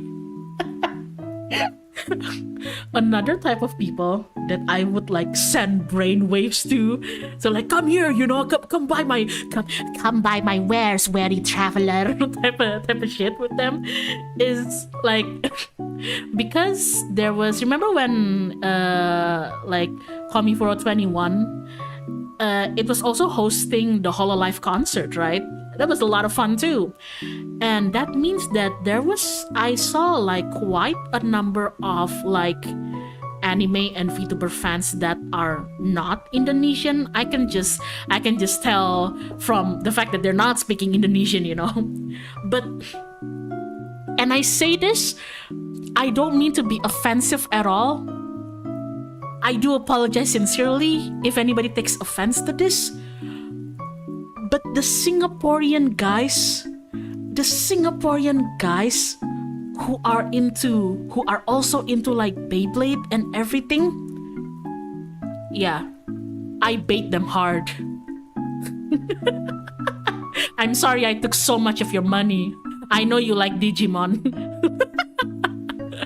The moment I see like a group of guys and I eavesdrop, you know, just like wing wing wing wing, and they're talking in Singlish, and I was like, do they look like they're into like things like Beyblade? And they're like, oh, they're into Beyblade. And I start sending the brainwave signals, just like, I have Digimon.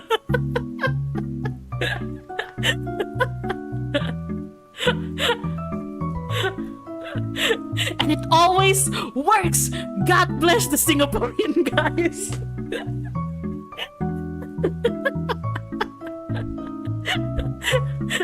God bless the Singaporean weebs. Thank you, Singaporeans.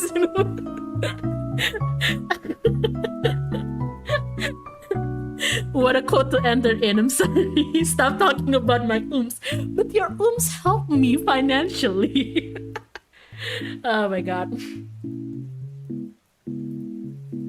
Aside from my own table, I also had like projects with friends as usual.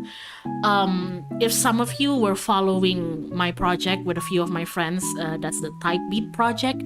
We also had a booth during KarmicKrow. albeit like the booth is obviously in a separate area from my own, because I told them that I wanted to do my own thing and they were fine with it.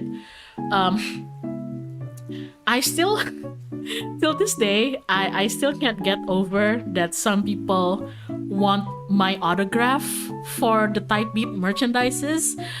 For people who need context for the Type Beat project, which is with me and a few of my friends who also love to sing, especially like Japanese and Vocaloid songs.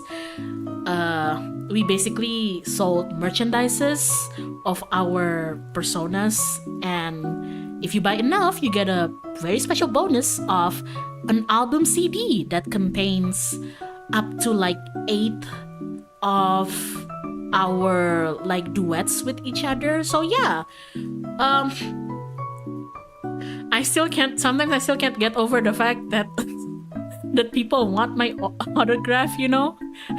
Sometimes people like, don't get me wrong, that's fine. Like, there's nothing wrong with that. But sometimes it's still like, it still boggles my mind, because sometimes people will catch me in an awkward moment. It's like sometimes people would come to my table and I would be, I don't know, picking my nose or something. And then they're like, Miss K, can I have your autograph? And I have like one pinky up my nose or something. And I was like, huh?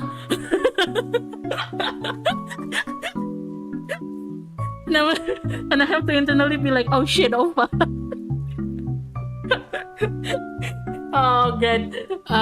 But yeah, I'm sorry if you went to KarmicKrow 21 and you met me and you caught me in an awkward moment. I'm really sorry about that. Charming, I know.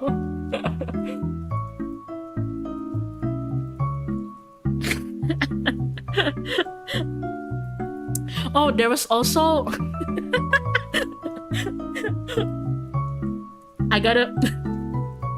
there was also this very funny thing. It was very endearing. I ordered food for both days of the convention. So for people who often go to KarmicKrow, you know how it is. Some people will sometimes like open orders for food that they'll bring to the venue and they'll have it delivered to your table. I find that actually helpful for somebody like me, because since there was just 2 people at my table like guarding the whole ship, and sometimes Fizz even had to leave the table because he had his own businesses too. A lot of times I'd be alone in my table, so I can't always afford leaving the table and for like 30 minutes to go like buy food, you know, or something. So I'd usually like pre-order it and ask them to have it delivered to my table during the D-Day.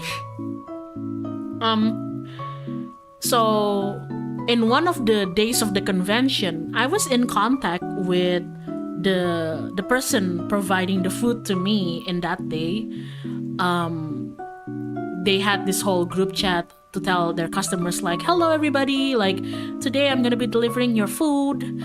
For people who want to pick up your food instead of having it delivered, I'll be waiting here, so please pick it up now, and then after this I'm gonna go deliver to everybody. And then while I was like rearranging stuff in front of my table, the person actually came. You know, she was very sweet and polite, and she's like, oh, hello, Miss K. I'm like, oh yeah, yes, are you here to deliver the food? Yes, here you go. And she gave me my food and drink, and I'm like, thank you so much, you know. And then I hurried to go behind the counter to put my food like somewhere safe. But then she went up to me and she's like, oh wait, there's still one more thing. And I was like, oh shit, you know, clumsy me, did I forget to take something? And I was like, oh yes, what is it? And then she gave me a Type Beat album, and she was like, can I have your autograph?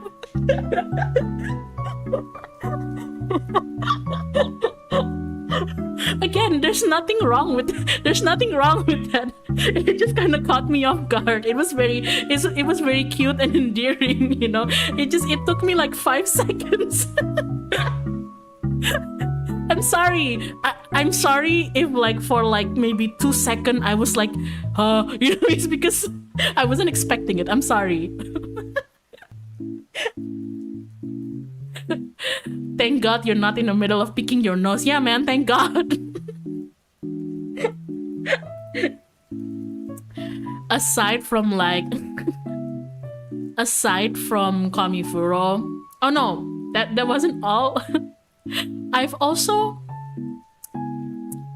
so you guys, I have been into this game. I mean, I'm sure you guys have heard of it or maybe even played it. For the past like maybe 3 months or so, I've been kind of into playing this game called Crochet. It's like a flash game. You can play it like it's on the App Store, but you can also play it like it's a browser game and everything. And I've been really into it because I saw it in like a YouTube short of somebody having like the Crochet world record or something, and I was like, oh, I wanna play that, you know. So sometimes when the table is kind of quiet, there's not a lot of customers coming by, I'd open my phone and I play Crochet right there during KarmicKrow. Yeah. And then sometimes I'd get really into it that I don't realize bird screaming like crazy every night playing Crochet. That is not true. That is slander. I don't scream.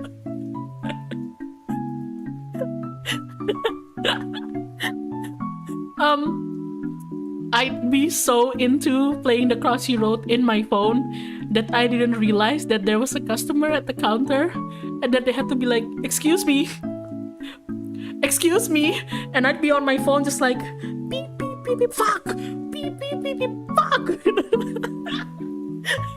So if you went to my table during KarmicKrow 21 and you went to my counter to buy something or just to say hi, and I wasn't like, it took me like a second because I was staring at my phone. I didn't mean to ignore you. I was just kind of into the game. I'm really sorry. I'm so sorry. I'm really sorry. Oh God. Sometimes, like, and this is so disrespectful. I am so sorry. This one is really disrespectful from me, but I must confess, sometimes when I really get into the game, sometimes I just don't want to be disturbed, you know? If somebody comes by and asks me like, hello, excuse me, miss, like I have to pause the game and some terrible part of my brain, the disrespectful part of my brain is like, man, you're making me pause my Crochet which is so disrespectful because I'm on a convention where I'm supposed to be focusing on my customer. You know, I should be working hard and trying to get customers. But instead, here I am playing Crochet, and then when the customer does come, my brain is like, God damn it, I have to pause my game now.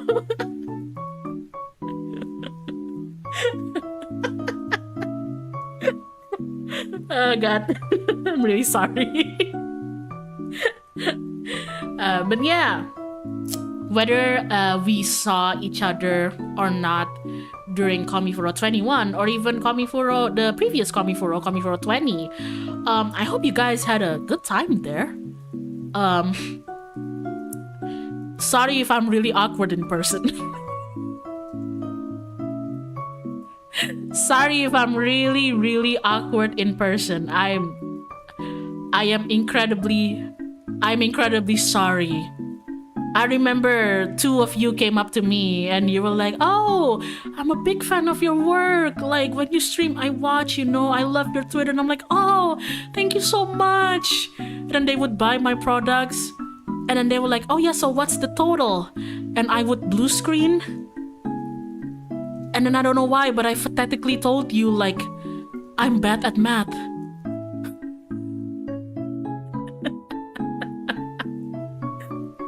I haven't been able to meet you at Chef. Next Chef, I'm still, well actually, if you guys, if any Indonesians here are based around in Jogja, you know, me and my circle of friends got accepted into Comic Parade.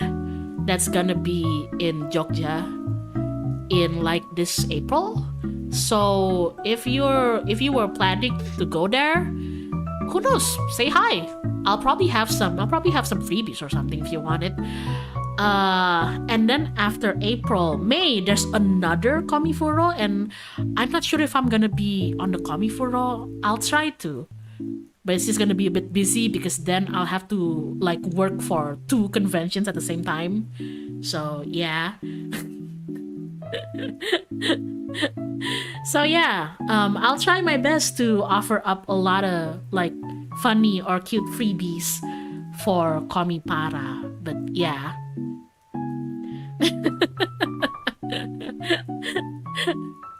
Modern connecting sounds.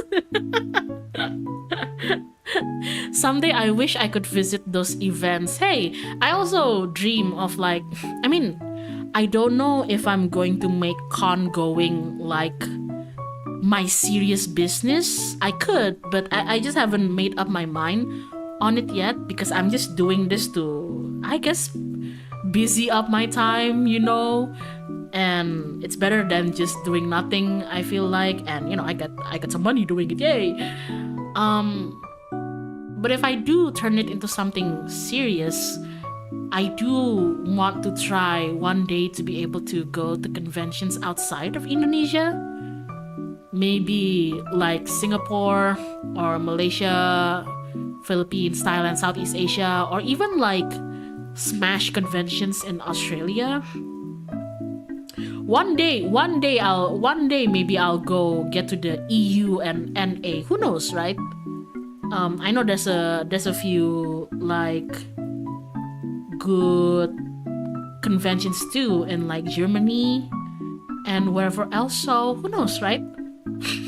Merantau era, that's true. I love the dog freebies. Thank you. I can't believe that my freebies were more popular than my merchandises, but that's okay. I'm just happy that people came by, said hi, and took my freebies. That was fine, I love that. I fucking love that. Migration. Sometimes the birds gotta migrate, bro.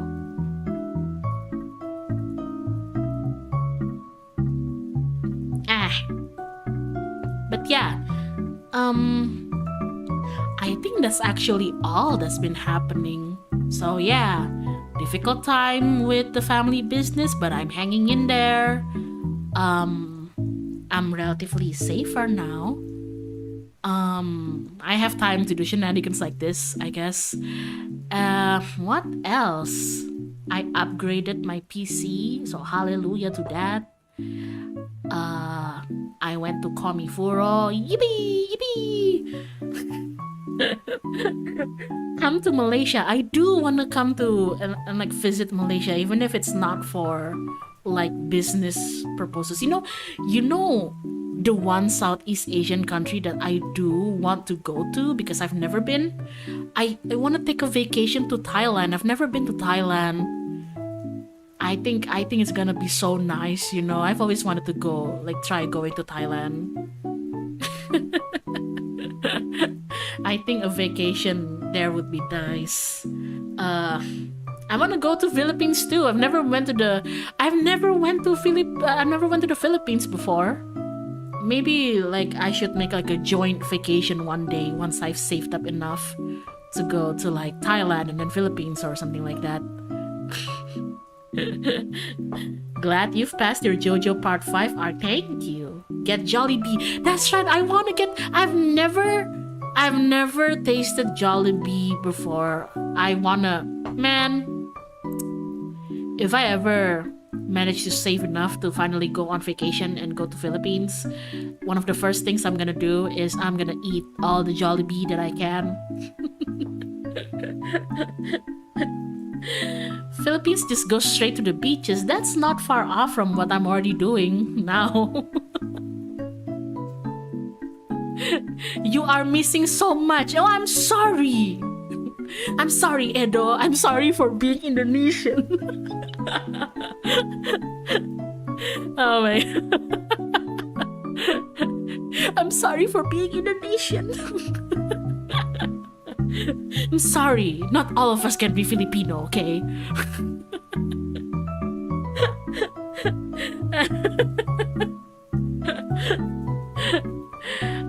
What else?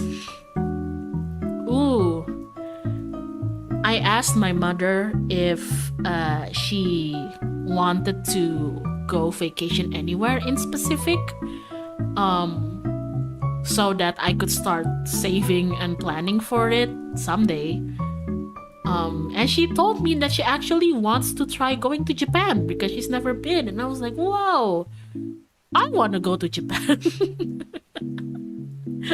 I probably can't take my mom to like the typical like Akihabara and stuff. That's just for my that's just for my needs. But like I bet she would love going to the non-Tokyo areas, you know. So that's on the to-do list for me too. Save up enough to take my mama to Japan. I've already been to Japan once when I was a student, so I wouldn't say like, oh, I'm an expert of how to traverse myself in Japan. I wouldn't say so, but I've been there once when I was a student, so it gave me just enough lay of the land to not completely get lost, you know? Yeah. Other than that, I told my mother, oh, it's raining again.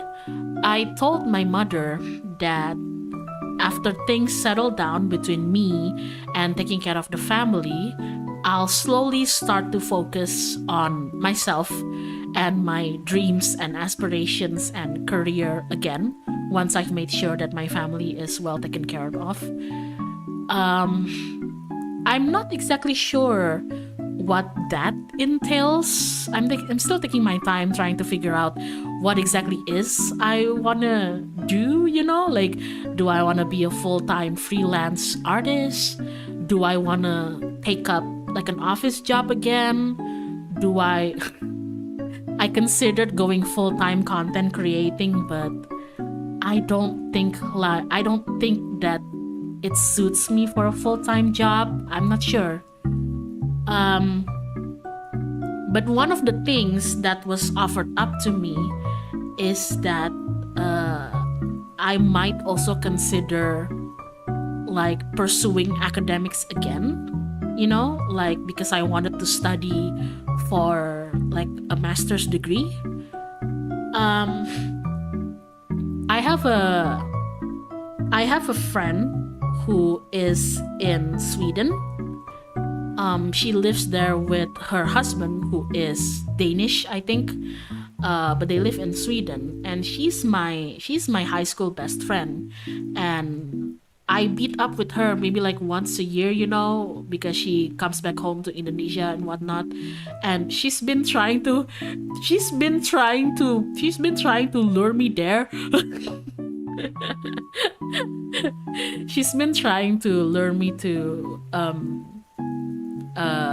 Sweden, and I was like, why? And she's like, I don't know, maybe you'll find some good opportunities here, you know, like the schools here are pretty good. They have researches that I think would suit you. And I mean, who knows, like the job market in Indonesia is kind of fucked. And I was like, yeah man, the job market everywhere is kind of fucked. And she's like, yeah, but I mean, come on, Indonesia in particular, the job market has been pretty awful. The opportunities for young people is like abysmal and everything. So hard to get jobs and opportunities. And I'm like, I know. And she told me like, yeah, so if you ever like just wanna, you don't even have to like move here, like immediately go get like a scholarship here or whatever. But like if you wanna move here, or even you just wanna visit and see the lay of the land, yeah, just contact me and I'll make it happen. And I was like, what do you mean you'll make it happen? She's like, I'll make it happen. And I'm like, what the fuck do you mean you'll make it happen? And she's like, I'll make it happen. Girl, what the fuck?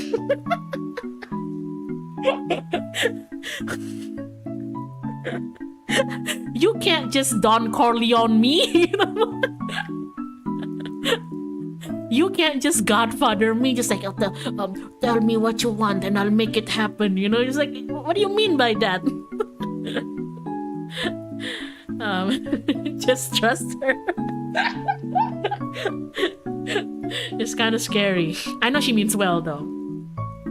I think the reason that she's so... I think that she's the reason that I was kind of scared about it, because I was like, yeah, but like I don't have like every single penny that I have now. I'm allocating it first and foremost for my family and myself for surviving.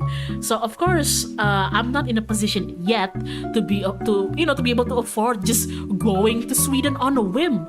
And then she was like, who says that you'll be the one paying for it? And I was like, what do you mean? And she's like, you know what I mean? And I'm like, what do you mean? And she's like, you know what I mean? And I'm like, am I friends with Don Corleone or something? What the fuck? Is her husband in the parliament or something? No. Oh god. I mean, it's a very sweet offer, and I told her if it ever comes to that, I'll gladly take that offer, but I'll still need time to consider my options. That's even more suspicious. I think the reason why she's so adamant to help is because she's one of my best friends in high school, and back then in high school, let's just say that her and her family's financial situation was really, really bad, to the point that I remember basically rioting in the principal's office back in high school because they refused to give my friend her diploma, even though she's graduated technically, but they refused to give her her diploma because her family couldn't pay the donation fee, you know? Like, they already paid for all of her semesters in the high school, but if you want your kid to be able to graduate and get the diploma, you gotta donate something to the school. And because of course her family wasn't in a financial position to, you know, give a donation to the school, the principal decided to withhold her diploma. The extortion, yeah, it all just comes down to corruption. Welcome to Indonesia. If you think you can graduate from this school,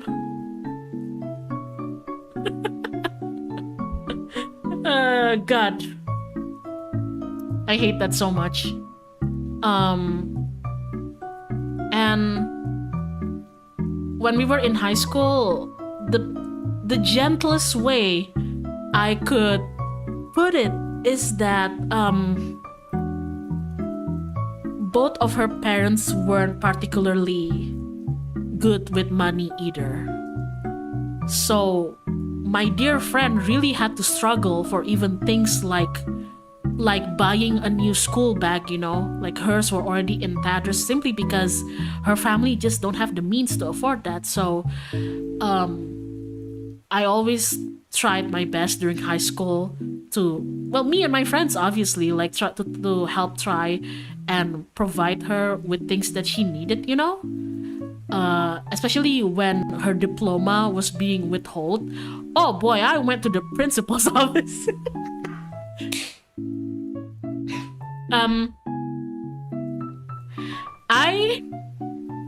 I may or may not have threatened the principal. That feels bad to say, especially since now that principal is now dead. It wasn't me. I didn't do it. That had nothing to do with me, but it kind of feels bad talking about a dead person, but he was a shitty person alive anyway. But like, the moment I learned that she wasn't getting her diploma because they didn't want to, you know, make a donation to the school. Oh god, that wasn't me. That's like, that has nothing to do with what I did. All I did was just like, look. Come on, okay, you can't just kill people like that. It wasn't me, I swear.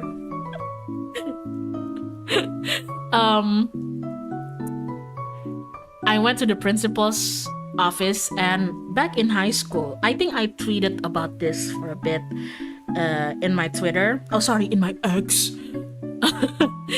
But back in high school, I was often a bit miserable because I kalau Indonya aku tuh anak olimpiade.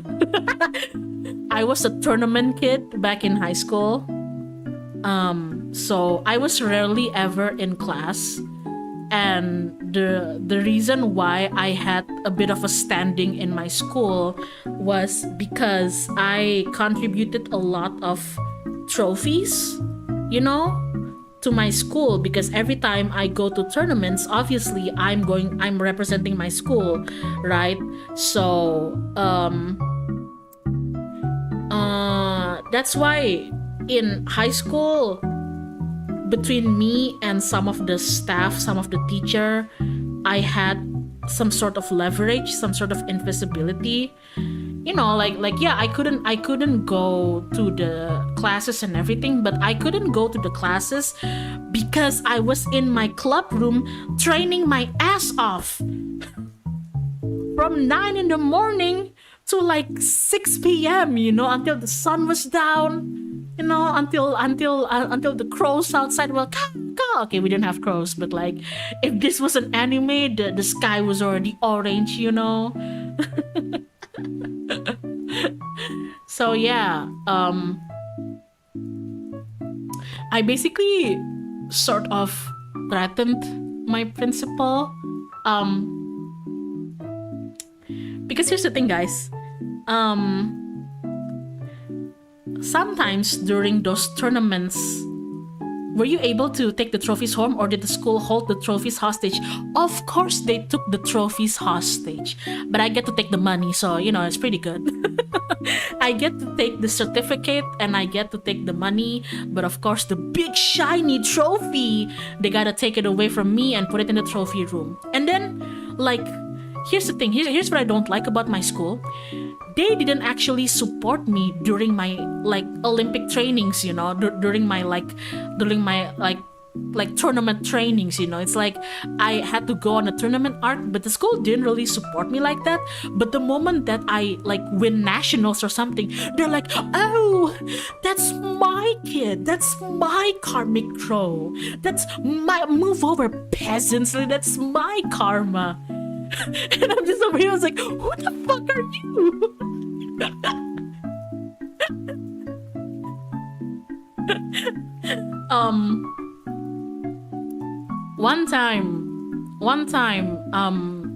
One time I won gold in national. That's right. Rare KarmicKrow flex here, but like I won gold in nationals. Whatever, man, nobody cares. But like one time I got gold in nationals, right?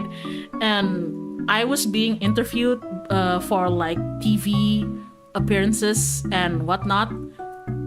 And then like, yeah, I was sitting, I was in my suit and tie, and I was sitting, and they were asking me questions like, how do you feel now that you've won gold, blah blah blah blah blah blah blah. And I was like, oh yeah, blah blah blah blah blah blah blah blah. And then the door opened, and you know who walked in, guys? My principal. What? My high school principal. And I was like, what are you doing here? Because I want you guys to know that where the tournament is held, it's not in the same city as my high school.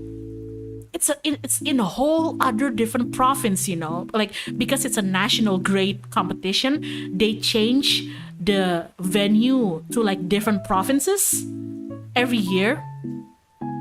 And this one is like so far away, and I wasn't even given a teacher to come with me, My team comprised of 3 people, me and 2 other guys who came from like a different high school. The teacher who came with us, it came from their high school. My high school saw that I was like meant to bring glory to our high school to go to nationals, and I was like, can you guys like bring me like a teacher to supervise? And they're like, nah, ask the other school to bring it. I'm like, fuck you, man.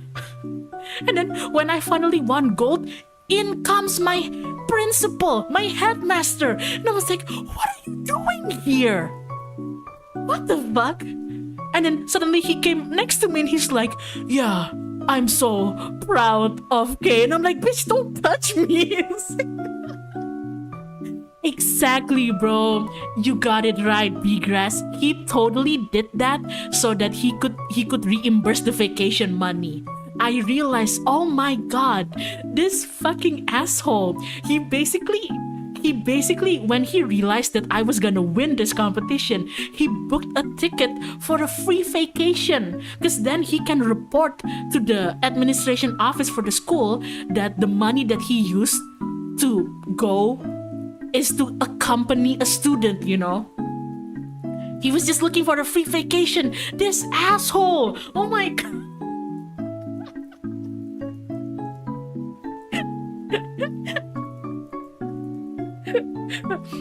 Also, I was kind of traumatized by the interview because the interviewer asked me, like, on fucking national TV, you know, they asked me, like, how do you feel now that, you know, you're like #1 in all of the nation? Like, I'm like, what is this, Uma Musume?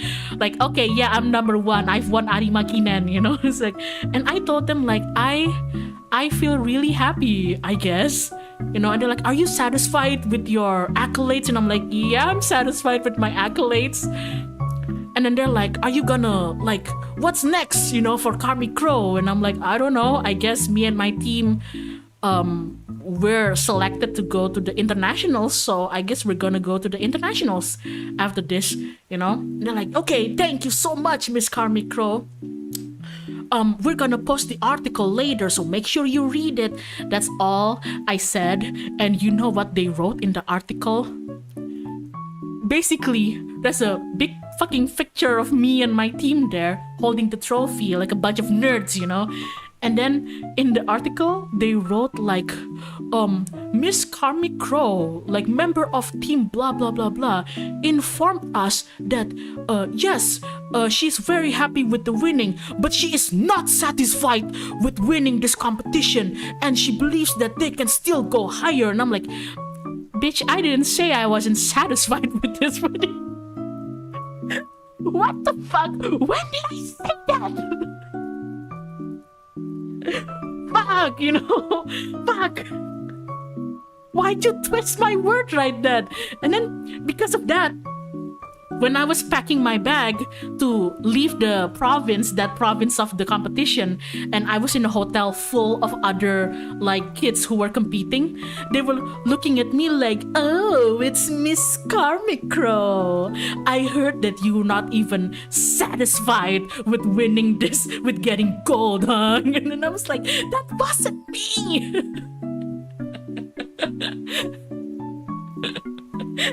This wasn't even like they took my word per word, bar for bar. This is like they did not take me word for word, bar for bar.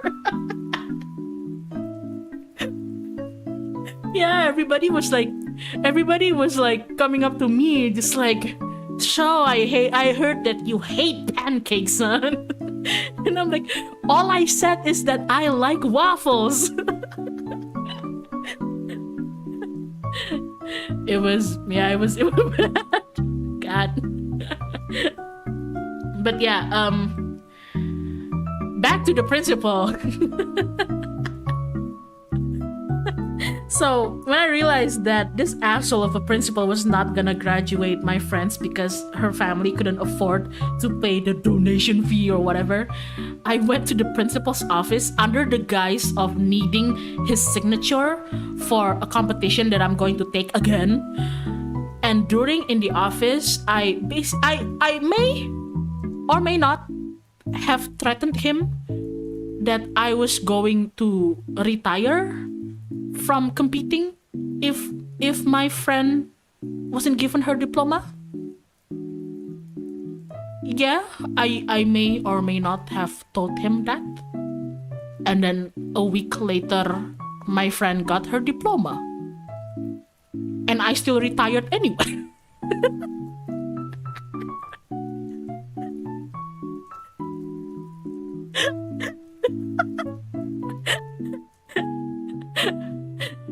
And then I still retired anyway. So here you go.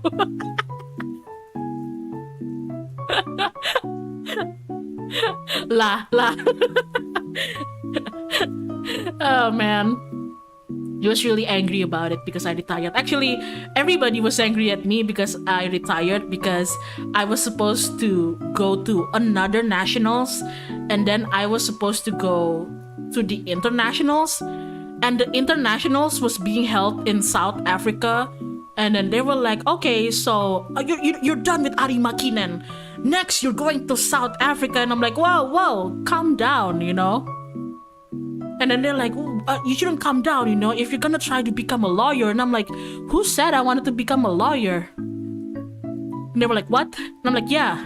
They're like, what? And they're like, yeah. And they're like, what? But you already won competitions. You're basically already given free pass to like one of the biggest law schools in Indonesia. Why aren't you gonna take it? And little old me, being so stupid, she was like, I kind of like drawing. And they were like, what? And I'm like, yeah, I kind of like drawing. They're like, what? And I'm like, yeah, I think I'm gonna apply to art school. You know? And that's how I became a weeb. No, that's a lie. I've been a weeb even before that.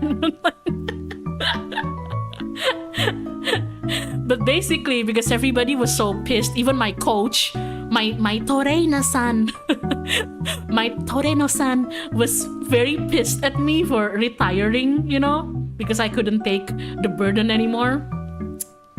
They were like, fine, you know, just so you know, if you retire like this, then you're basically burning your entire like gold reputation in the law world and everything. And I was like, okay, then I guess I just won't go to law school. And they're like, what? And then my family was like, what? And then after that, I skipped school for a month to build my portfolio. And I sent it to the university for an invitation. And then everybody told me I was crazy. They're like, you are ruining your potential. You are ruining your potential. You had it easy. You know, you were in the zone. You had a golden path over there, you know, and you ruined it just because you were a whiny baby who didn't want to go to competitions anymore. Like, do you even think the school's gonna accept you in your portfolio? Anyway, I got accepted into art school. So there you go.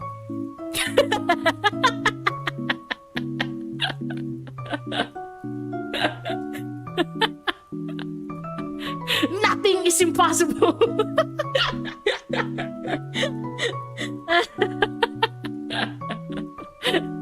No, yeah, that's how I got accepted into art school. There you go.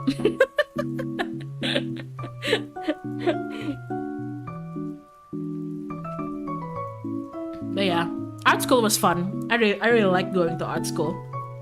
I think it was like one of the happiest like phases of my life yet.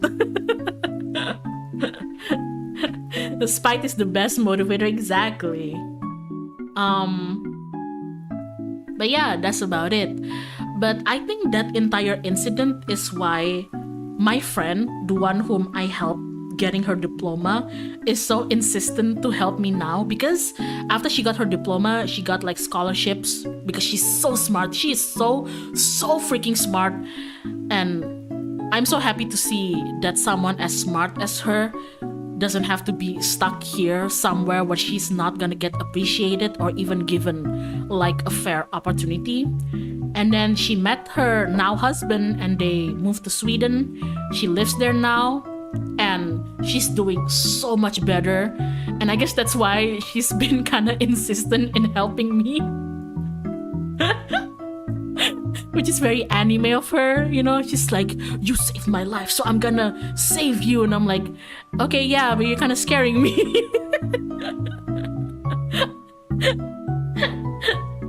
I'm like, okay, yeah, you're kind of scaring me though. But yeah, who knows?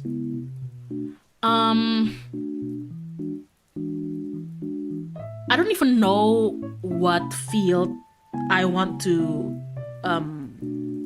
get yet. Oh,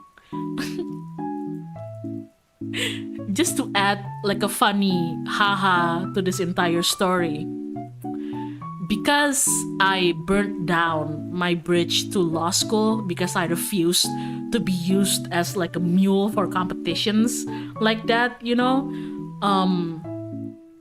I didn't just apply to art school. I applied for a different school and a different program, and honestly I actually got accepted there too, but I chose art school. But the program other than art that I got accepted into was sorry, it was bioengineering. So that's why every time I tell my background to people, it feels very silly. It feels very silly that so far I know. I basically have to tell people like, yeah, I had a pathway to law school. But then the people there were mean to me and they told me to compete and shit. Wah. Sorry, I'm kind of a whiny baby in that regards. And because I didn't want to be used by people like that, I applied here and there and I got accepted to bioengineering. Oh my god, I have a knack in biology. How do you go from law to bioengineering to art? Because law, that's because the championships and tournaments that I was going into were English debates, so Model UN, stuffs like that, and national winners of like Model UNs and English debates like that. You basically get almost a free pass to programs like law or HI, Hubungan International Relations, I guess, if you want to get a bachelor's degree in that. So that's how I have a pathway to law. Bioengineering, I don't really have any pathways to that. I was just in biology club for the hee-hee-ha-has in high school. Even if you came from science class in high school, I come from science class in high school. So I want you guys to know how crazy it was for me to choose art. In Indonesia, when you go to high school, the classes are separated between those who study science and those who study social studies. And I don't know if it's still this way now, but back in my year, if I was a science student in high school, I can take bachelor programs that are both under science and social studies. But if I was a social studies kid in high school, then when I apply for university programs, I can only apply for the social studies one. That's how it is, That's why there's like a big disparity between the number of science classes and social studies classes in high school. Because obviously, if you go to social studies in high school, your options are limited, So I forced myself to go to the science program and everything. But the thing is, art school, like art bachelor, design bachelor, that is under social studies. Can I take like the test that to go there? Yes, I can. But here's the thing. I got in by invitation, right? But had I not gone in, I would have gone through the test. And the test, since art major is under social studies, the test is gonna be in social studies. So when I told everybody that I was retiring from competing and I was gonna go and pursue art, that meant I had to prepare for the possibility of undergoing a social studies tests when for 3 years, all I've learned is science. Okay? So when I told you that I skipped school for a month, I wasn't just building my portfolio, I was cramming 3 years worth of social studies into my brain. In that 1 month, in the event that I did not get through to the university via invitation and I'll have to take the test. So yeah. Because if you were a science program, you don't get to study social studies. You were basically stuck with like math and biology, physics and chemistry. And the social studies, they get like sociology and history, accounting, economics and everything, blah blah blah blah blah. So yeah, when I rebelled and finally decided, fuck this shit, I was gonna go with art, I didn't just skip school to make my portfolio. I skipped school because I realized, oh crap, I have 3 years worth of social studies for me to catch up on, and I was on my own, and that is why I'm so grateful that I got in by invitation. Because I think I wouldn't have made it otherwise. Oh my god. Dang, social studies generally filled with memorization. Exactly. To be honest with you guys, when I went to high school and I was introduced to the science social program, I wanted to go to social studies because I actually have a higher interest in social studies rather than science, but my family made me go to science because they didn't want me to close that option, because again, science students can take both science and social, but social students can only take social. Why? I don't know.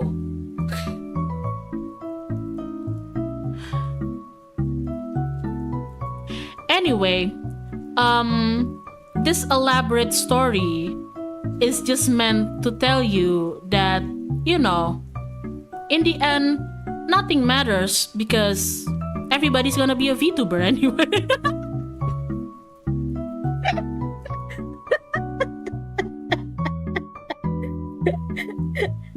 Yep, that's the silver lining, y'all. That's the lesson that we can learn from all of this, Like, nothing matters anymore because everybody's gonna be a VTuber anyway.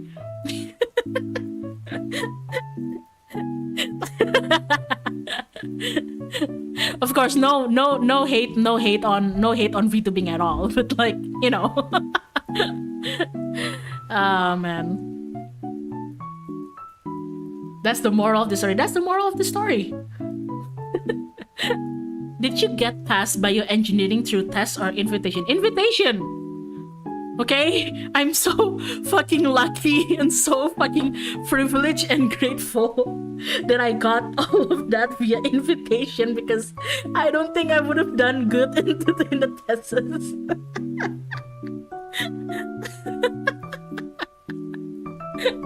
Oh man. Yep. There you go. That is how it is. How long have I been streaming? What? 2 cakes? you just VTubized us. I did. I'm so sorry. I just came in here and VTubed all over you. So sorry about that. But let me see my dashboard. Man, I always do this. I always tell people like, don't worry, I'm only gonna be streaming for like a bit. For like an hour or something. Rude, sorry. I always tell people like, I'm just gonna be, don't worry guys. Like, I'm just gonna start in 7 p.m. and I'm just gonna like talk to people for like an hour. It's not gonna be a lot of people coming there anyway. And then 3 hours later. Next natural step in life is being a VTuber.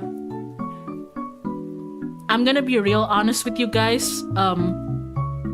Of course, I'm not going to specify the specifics of it. specify the specifics. English hard, but like I'm not gonna specify the specifics of it because of privacy reasons, but I've had 1 or 2 scoutings for like, let's say like B2B agencies or whatnot, for the past, like, I don't know, 2-3 years or something.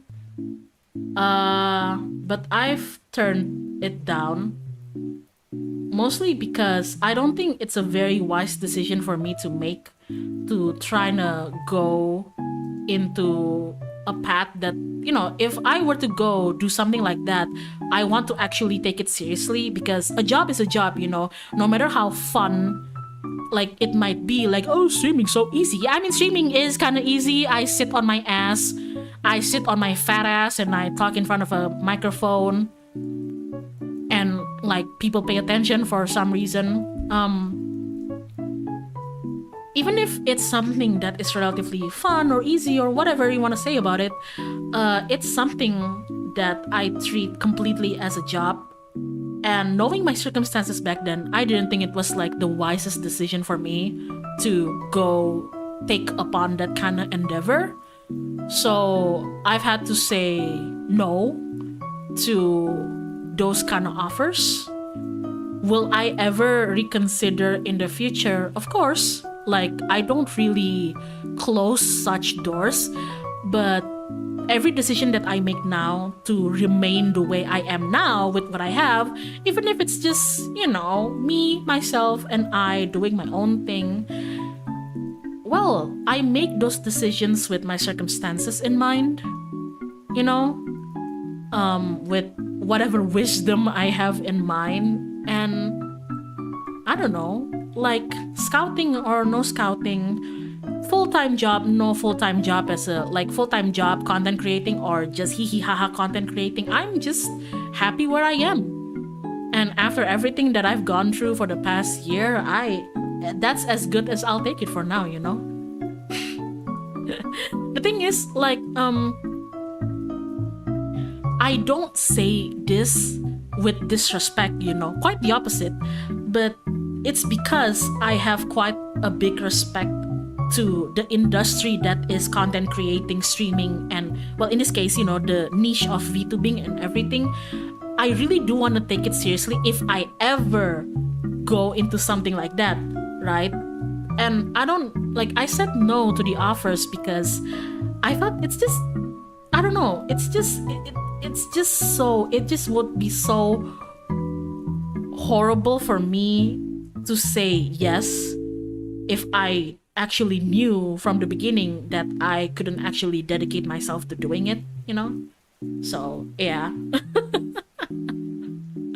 But I'm very thankful and grateful for such offers.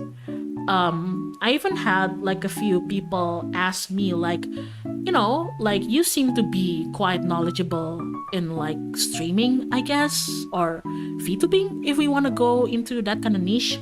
So, okay, why don't you just like make your own agency? And every time people say that to me, I have to respectfully decline such idea. I don't know, and I say this with a lot of respect, okay? I just think like that's not something that you should, me especially, that's not something that anybody should take easily, you know? Kayak gimana kalau kita bikin agensi? I don't think it's really that easy, you know? I think that's a lot of work, and maybe some people rush too much into it. Because like, wow, like VTubing is like the trend right now. Everybody wants to be a VTuber and everybody's a streamer right now. It's fun. Yeah, it's a very lucrative, creative, fun, and expressive industry if you can make it work. Okay? And the kind of people who do make it work is only about how many percent of the larger scope of it, right? I just don't think it was wise for me to like try doing something if I don't actually have the means to do so. Yeah, and I feel that people really underestimate them. That's like telling somebody to build their own school to get a degree. Yeah, I guess so.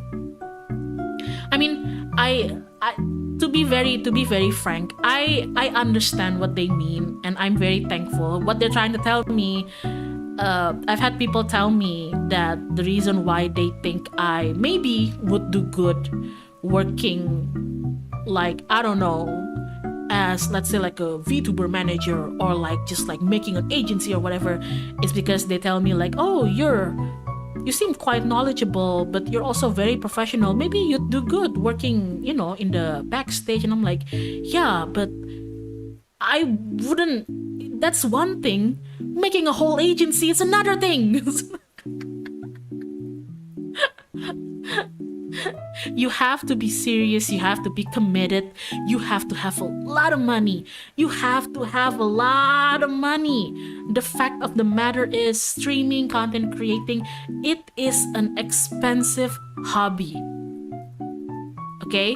It is an expensive hobby, and there is absolutely no shame whatsoever if people just don't want to get into it, because like people just don't have the means to like people don't have the means to put so much money into something that is not even a guaranteed success.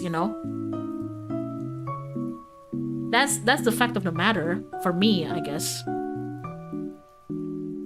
Dikata raket PC. It's not just a matter of like the fact that making an entire agency is like so expensive. This is my personal opinion. And I say this without any disrespect, or I'm not even talking about like anyone in particular, but just like what I've seen in my timeline, I guess, in my social media. But it's not just about not having enough financial backing to back up a big project like making an entire agency and taking care of talents and whatnot. It's also pisses me off when people rush into making like projects and agency, and then they don't have the professionality to go along with it. Oh, that pisses me off. That pisses me off. That pisses me off. That pisses me off. Again, it is not appropriate or wise for me to tell you who or which or whatnot, but even like the person or people who was scouting me, who was offering me a place in their group, their agency, all I can say is that they weren't very professional either, when communicating with me. And I was like, if you, as like the agency or the groups, or I guess if you can call yourself like a company, like if you're like their PR or HR or manager, and you're reaching out to a potential talent, and this is how you talk to them, how would I even expect you to be professional when shit actually hits the fan? Because in a business, especially a business in entertainment, showbiz, if you can call it that, shit hits the fan all the fucking time.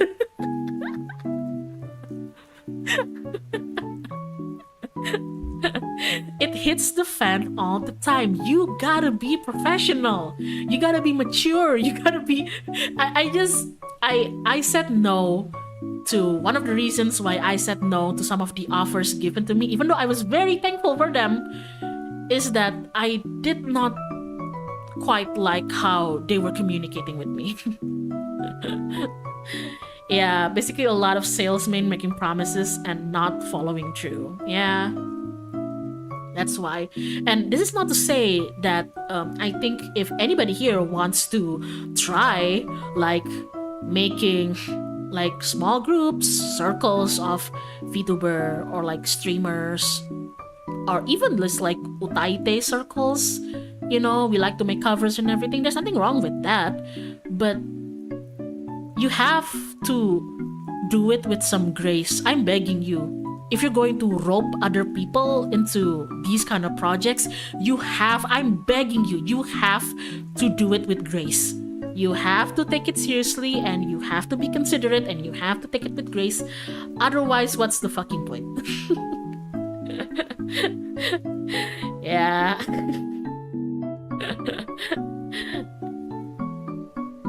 100%. Entertainment is silly on the outside, but you have to be able to be professional. Yeah. I think people just... Yeah. Oh, man. There's like... Oh my god, we're getting to 2 hours and a half, but like another thing that made me decide that I wasn't gonna take up such kind of offers, even though it was very nice that they were considering me as an option. You know, I was kind of surprised actually. The reason why I said no at the time for such offers was that, how do I put this?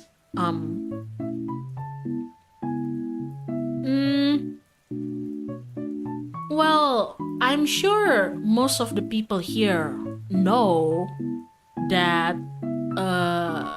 before where I am now, I was in a position where I had quite the similar job that I had to do, and it offered quite a number of spotlight to me. I love that job. I still do, truly, even though like I think the healthy mindset is for me to mentally let go of it, which I think I've been doing pretty well. But I was just really tired. I was just really tired. I felt that being under that kind of spotlight back to back, it kind of changes the way... I don't know if it happens to everybody else, but for me, it felt like I was like, my brain had to be rewired. I think that's like the simplest way I can put it, you know? Imagine like you're going from absolute like nobody to somebody that always has eyes looking at you and every single thing that you do. And some people handle that really gracefully and really masterfully. And I think I needed a break from all of that. I needed a break from all of that because what I noticed is that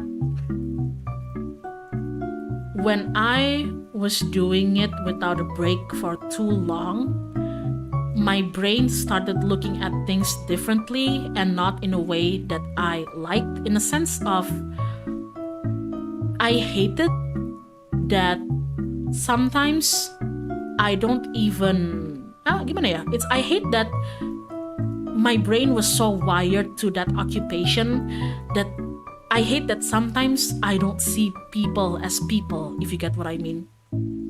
I really hate it when I realized that I was doing that. At some point, I realized that because my brain was so hardwired to that kind of occupation for that long without many breaks and whatever, some part of my brain starts to think of people as just like, I don't know, just like numbers, you know, which is very cruel.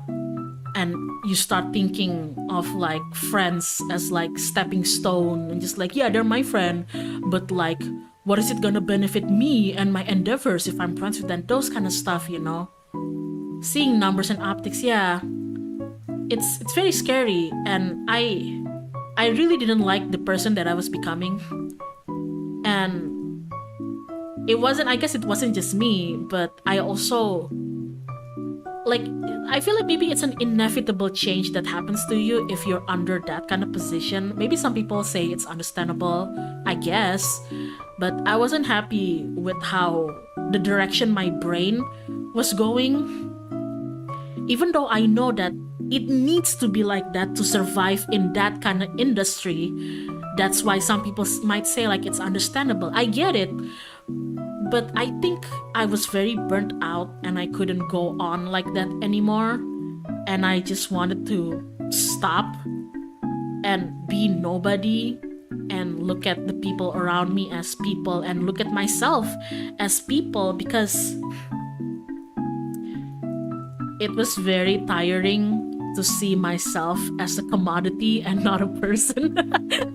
That's kind of depressing, but yeah, that's basically what I felt. It's not just about me seeing other people as like potentials and optics and numbers and commodity. It's also looking at myself and seeing like, only like numbers and potentials and like commodities. That, I'm a product, I'm not really a person and whatnot. So yeah, I didn't like seeing that in me.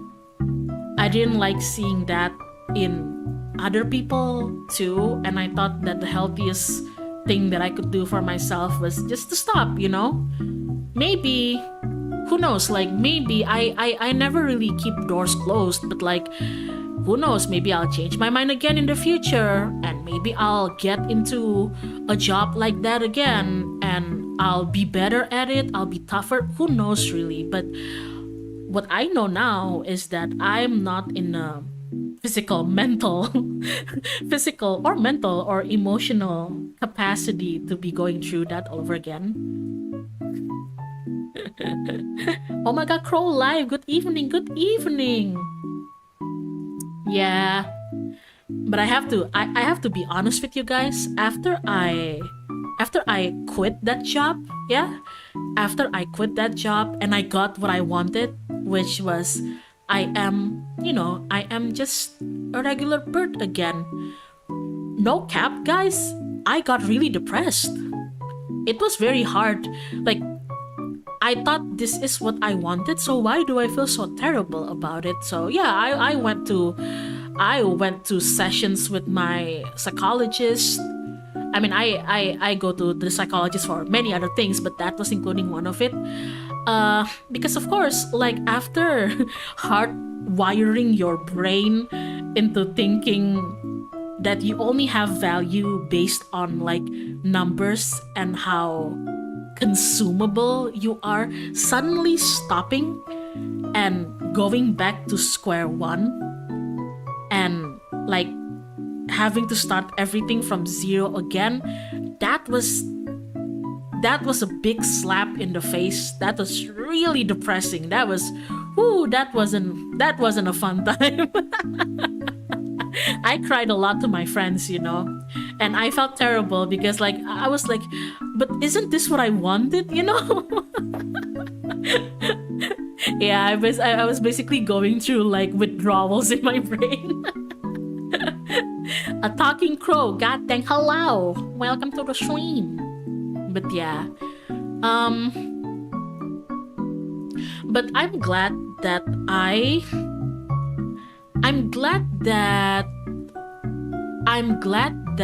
I allowed myself to go through that withdrawal. Sorry. That was my cousin's dogs. We have 2 dogs in our home. They're tiny little dogs, but tiny little dogs, they like to bark like the demon just came in and greeted us from hell. Sorry about that. You might hear that like quite loudly after this. They always bark whenever like somebody's at the gate or something. They're tiny little dogs, Like my Bond, he was a big boy, but he was kind of quiet. But little dogs, it's the little dogs that you gotta pay attention to. Genuine question, Crow, is the therapist really working? For me, it does work.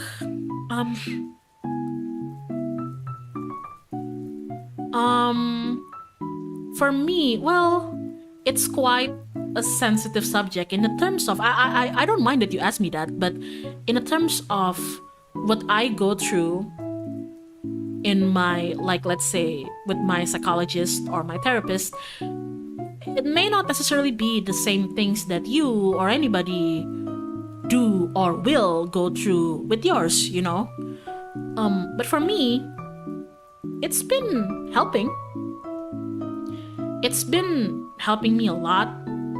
Most of the time, I feel that my brain knows what I need to do. My brain knows that I need to go through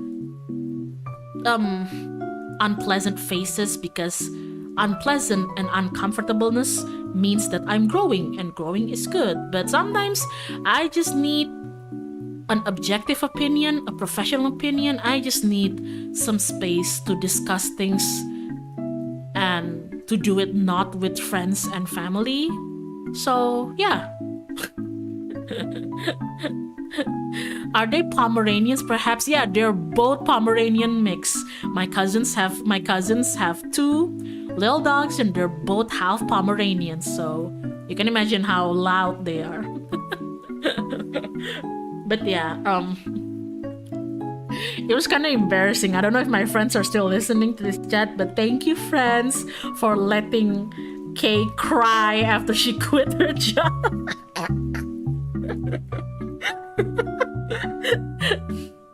But yeah. Somebody also asked me, like around the time of KarmicKrow 21, because so many people here knew me from my time at my past job, at my past occupation. Do I get offended or angry whenever people like bring it up to me or something? To answer, that was your answer. Yep, that's your answer again. My answer has always been, it's not so much that it pisses me off, guys. Like, it's not that it pisses me off.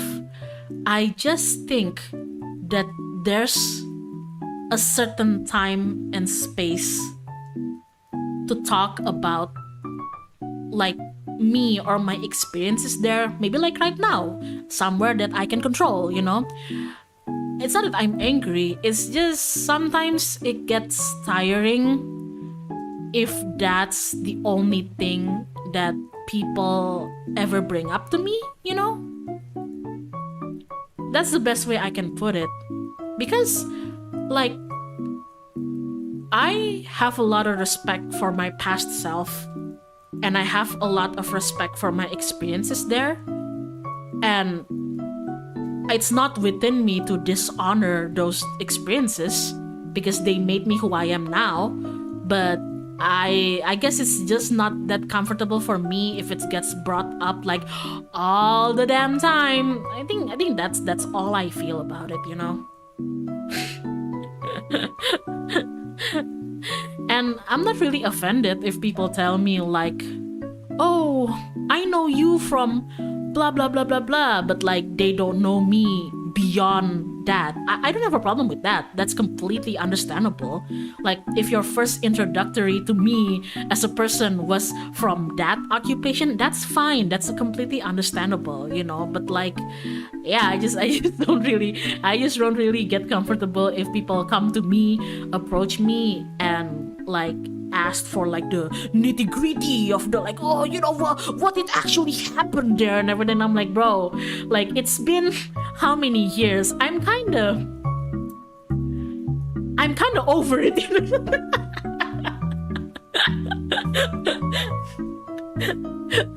You know, I'm kind of respectfully for my own mental health. I'm kind of over it. You know, that doesn't mean that I won't talk about it. That doesn't mean that, you know, that my experiences there aren't real. That doesn't mean if people like ask me genuine questions, I'm not gonna answer it. I'm gonna answer it to the best of the ability that I can.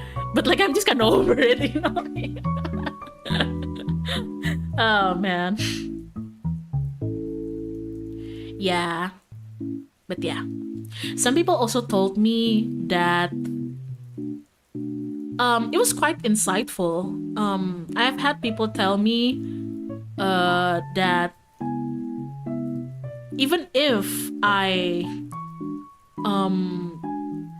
undergo the same job again, or even like now I just stream for the haha now. It's just me chilling talking to you guys. Some people have told me that like, I'm sorry Kay, but like even if you do all of that again, like it'll never be the same, like I can never hang out or watch you again because it's just not the same. And to that I say, yeah, that's completely fine. Yeah, that's completely fine. That's completely fine. Like like to be honest, me streaming and doing this little shenanigans and shitty little things, it's not even an attempt to revive something that's already dead. I just do it because I want to. So yeah, I feel like you don't have to say sorry or feel guilty for like, I really try to get into it again, but it's just not the same. It's fine. It's fine, It's fine. Or some people have told me that like, wow, like turns out the you now isn't really like similar or familiar as the you before. That's also fine. I change, you change, YouTube changes, Elon Musk changes, fucking this country changes, everything changes. It's fine, Sometimes you gotta let go, and all I can say is, hey, thanks for being there for me when you were there, no matter how temporary it is, right? So yeah. Pocket changes. So yeah. But like, I know it can be a silly question for some people to ask me, but I seriously don't mind that some people like reach out to me via like Twitter DM to ask me like, is it okay if like I tell you that I really like admired you when you were blah blah? That's fine. I'm not gonna get offended by it. The only time I got offended was when somebody directly went into my DMs and asked me like, we're running an investigation on your shitty workplace back then, like, can you tell us the deeds? And I was like, I don't even know you.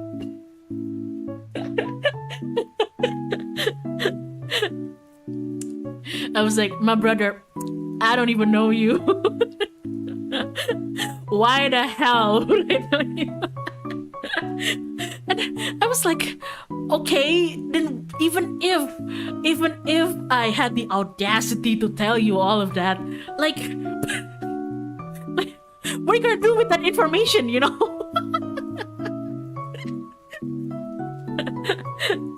Yeah, I feel like it's not really gonna benefit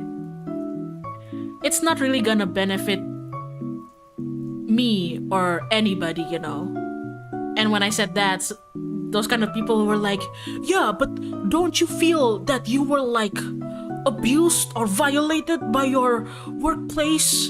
Don't you feel you deserved better and everything? Rise. I mean, they didn't say rise, but like, it would have been cool if they did. I don't know, my stance has always been, look man, nobody is saying that I didn't have problems with that workplace. Of course I did, of course I did. I can't speak for other people. That's not my position. But like for me, of course I did, Of course I did, all of those problems, yeah, they do exist, but like, yeah, and if you ask me, was I pissed? I was mega pissed, I was mega pissed. I was mega heartbroken and whatever. But it is not your responsibility or their responsibility anymore to make myself grow stronger than what happened. That's it, What happened sucked. I did what I thought was best for my own health, for my own well-being and happiness. And now that it's done and over, it's entirely my responsibility to grow from that. That's it. That's really all it is, you know. Why are some people acting like, oh, they're responsible for you feeling depressed? Yeah, maybe, but the harsh truth is that even if other people was the cause of me feeling depressed, it's still my responsibility to grow beyond that. So there you go. Also, yeah, I think some people don't get the concept of NDAs.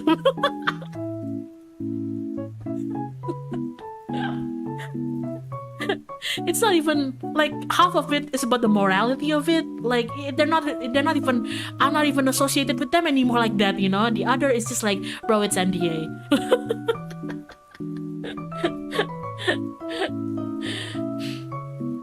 But Crow, that's a mature response and you can't farm that for content. Well, some people make a living out of farming that kind of content. It's not within my position to tell you whether you should be doing that or not, but you should just be prepared for the kind of community that's going to cultivate, you know. If you're ready for that, then I guess you can, you know. But me, I don't have the energy. And yeah, I've had people tell me, yeah, okay, that's why you're boring, and I'm like, well, I like being boring. Okay, maybe I like being boring, okay? Not all of us can be a croissant. Maybe I just like being a little white piece of toast, you know? Oh, man. So yeah, that's basically my whole stance of it, you know.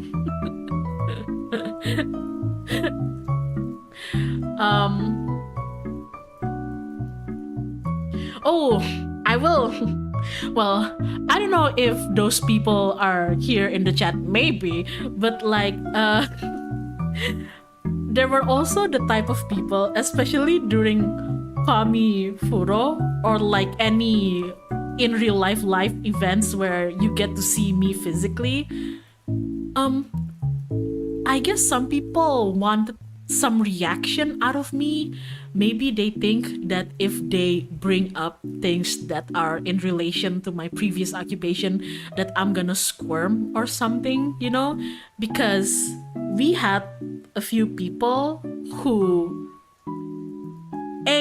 were either in cosplay of like my previous job, or they purposefully were showcasing like Itabex, or like just like a bajillion of merch that I got of like, haha, it's your previous job or whatever. And whenever they come approach me, I always thought like, it doesn't matter, maybe they probably don't know who I am and they're just like seeing my products or whatever. But then they would like linger in front of me, just like looking at me, just like with like a very annoying smug smirk in their faces, to the point that even my friends, even Fizz got really annoyed by it, and then it took me a while to realize like, oh, you wanted a reaction. I'm sorry, I was playing Crossy Road.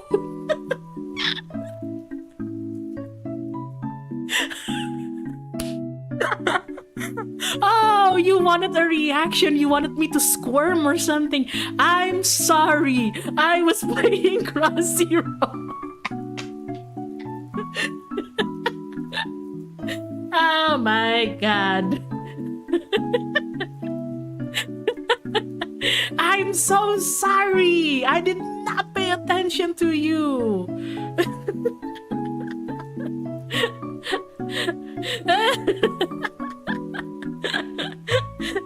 Oh man. God damn it. Look, I mean, I do try to give people benefit of the doubt. Maybe they really just maybe they really just wanted to say hi to me and they were shy about it. But even the people who were kind of shy at first, eventually shyly, very, very shyly and awkwardly, but awkward is fine, I'm also awkward, but they would still shyly and awkwardly eventually talk to me, even if it's not to buy anything. And if it's just to say hi, kaya, hi Miss K, like maybe can you sign my type it, or like can I give you freebie, or can I take your freebie? It's fine. But some of these people, they literally clutter up the front of my boot counter with a very obvious wink wink, nudge nudge, and then they look at me with like a yes, give me a reaction, and I'm over here sitting cursing, just like beep beep beep beep, beep fuck, you know, because I got ran over in Crossy Road. And how do I know? It's because that every time I don't give a reaction, I see in their face that they get bored and then they leave without even saying anything or whatever. Okay, whatever.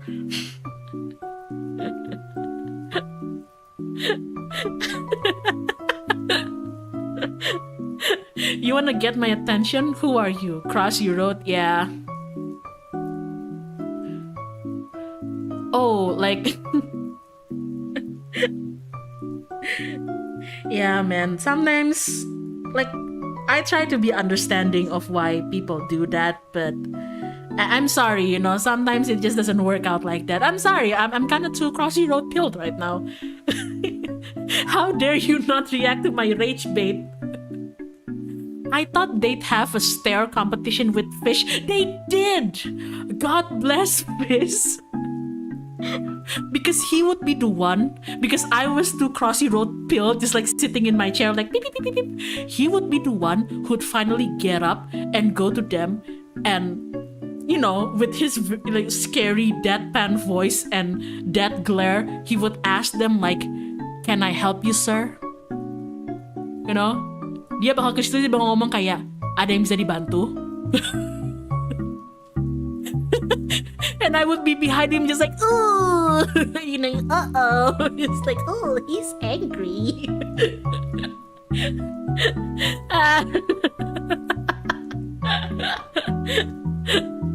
And then every time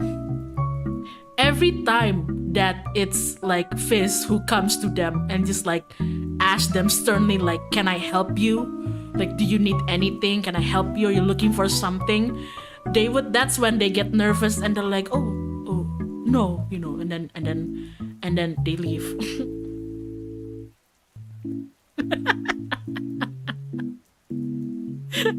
Oh man.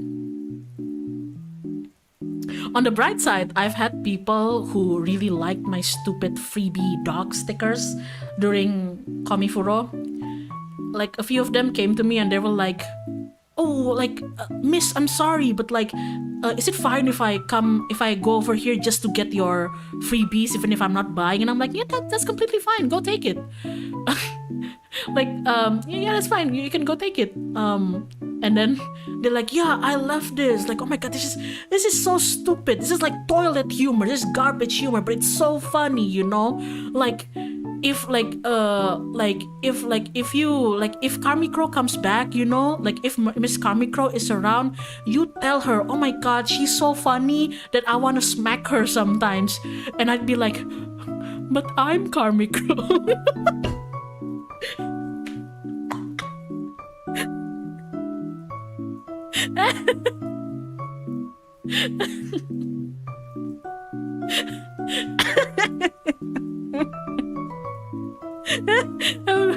They're like, yeah, she's so funny. Like, dia lucu banget. Kadang-kadang pingin aku tampol gitu. So kayak, but I'm KarmicKrow. I'm like, what are you saying fuck me for?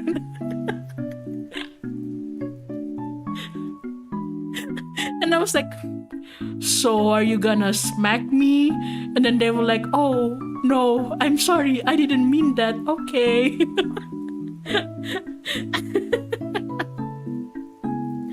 Oh, I haven't told you, but one of my coworker got your dog sticker. What? Oh my god, my dog stickers. It's going there, traversing the world. That's unbelievable. Oh my god. Yes, fly, my children.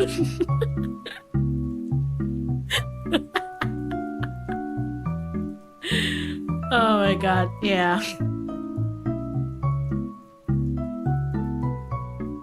Yeah. See, I don't even mind if like people come up to me in a full damn, full blonde cosplay of like wink wink nudge nudge.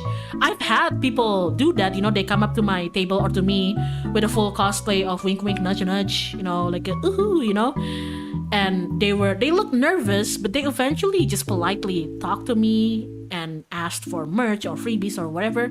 That's fine. I just can't take it when people are just loitering around, especially when I'm busy, or well, I'm not busy, I'm playing Crossy Road. That was a lie. Especially when I'm playing my game. I don't like it when people loiter around trying to get a reaction out of me. Like, the only rage bait is when I get run over in Crossy Road. I'm sorry. Oh man.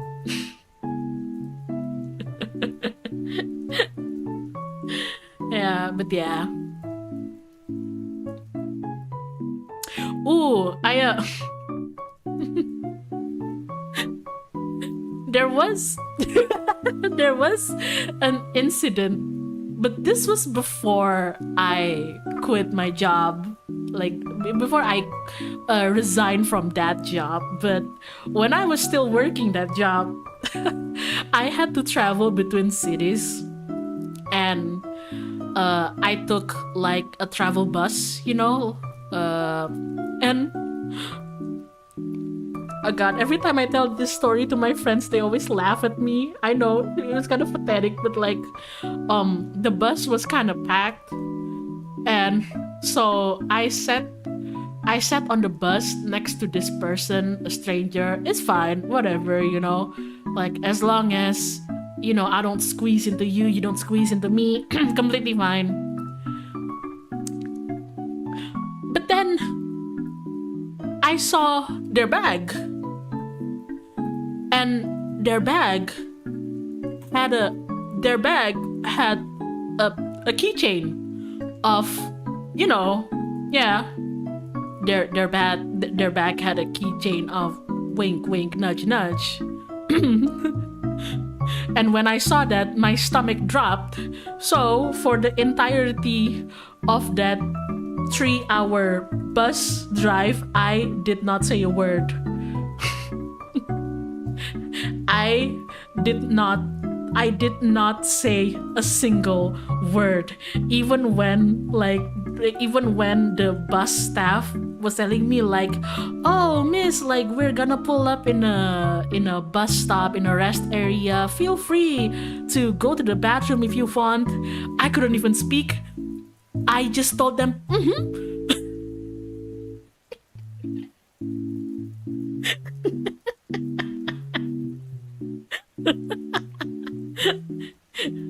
I was like, I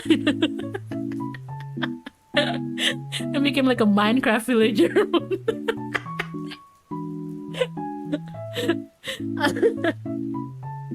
Yeah, every time I tell this story to my friends, because I was panicking and I was like texting them just like, oh man, oh no.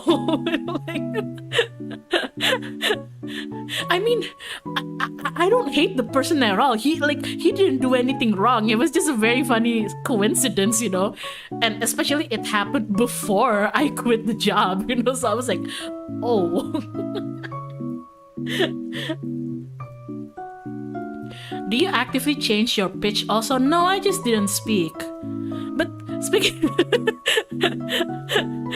They didn't know that I'm KarmicKrow. Oh, but speaking of like changing pitches, like my friends always make fun of me because they say that customer service K and regular speaking K is two different people. like back in CF 20, not 21, the one back in May, when I was like doing the table not alone but with like five of my friends, five of us and everything. I guess my friends never have really listened to my voice when it's not like my usual 2 a.m. Discord call voice. So when a customer came by, I just very politely say like, oh silakan kak, kakaknya nyari apa? You know, I just said like, oh hello, what can I help you with? And then they all stared at me, and they were like, who the hell? Like who the hell? Like what happened?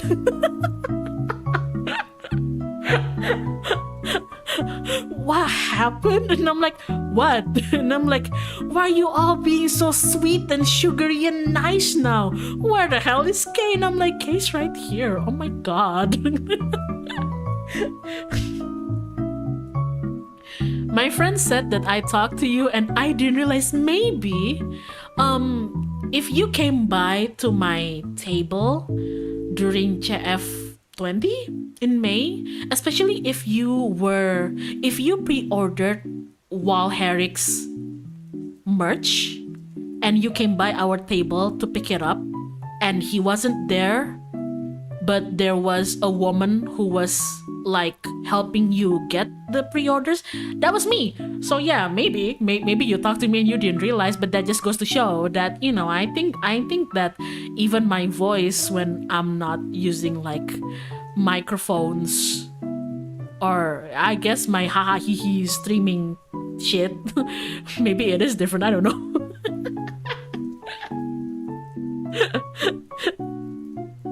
You know, you locked in when not your friends even recognize you, yeah.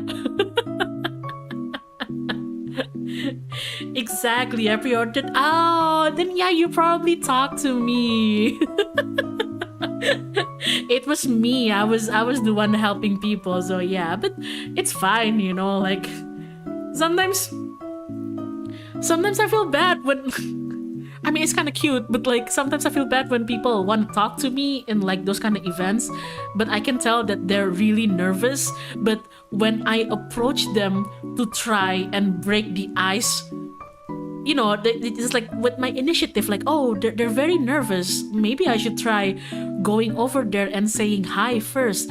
But then I'd go to them and I can see that they get even more nervous. And I'm like, I don't know what to do now.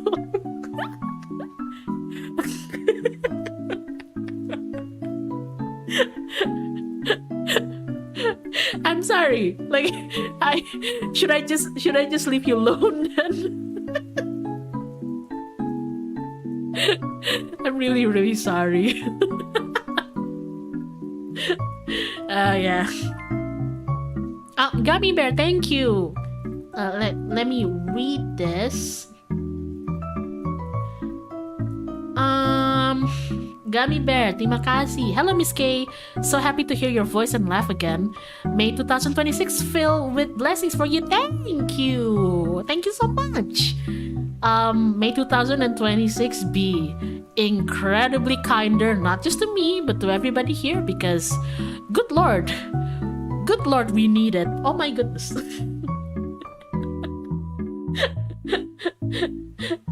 But yeah, let me see how long have I been streaming?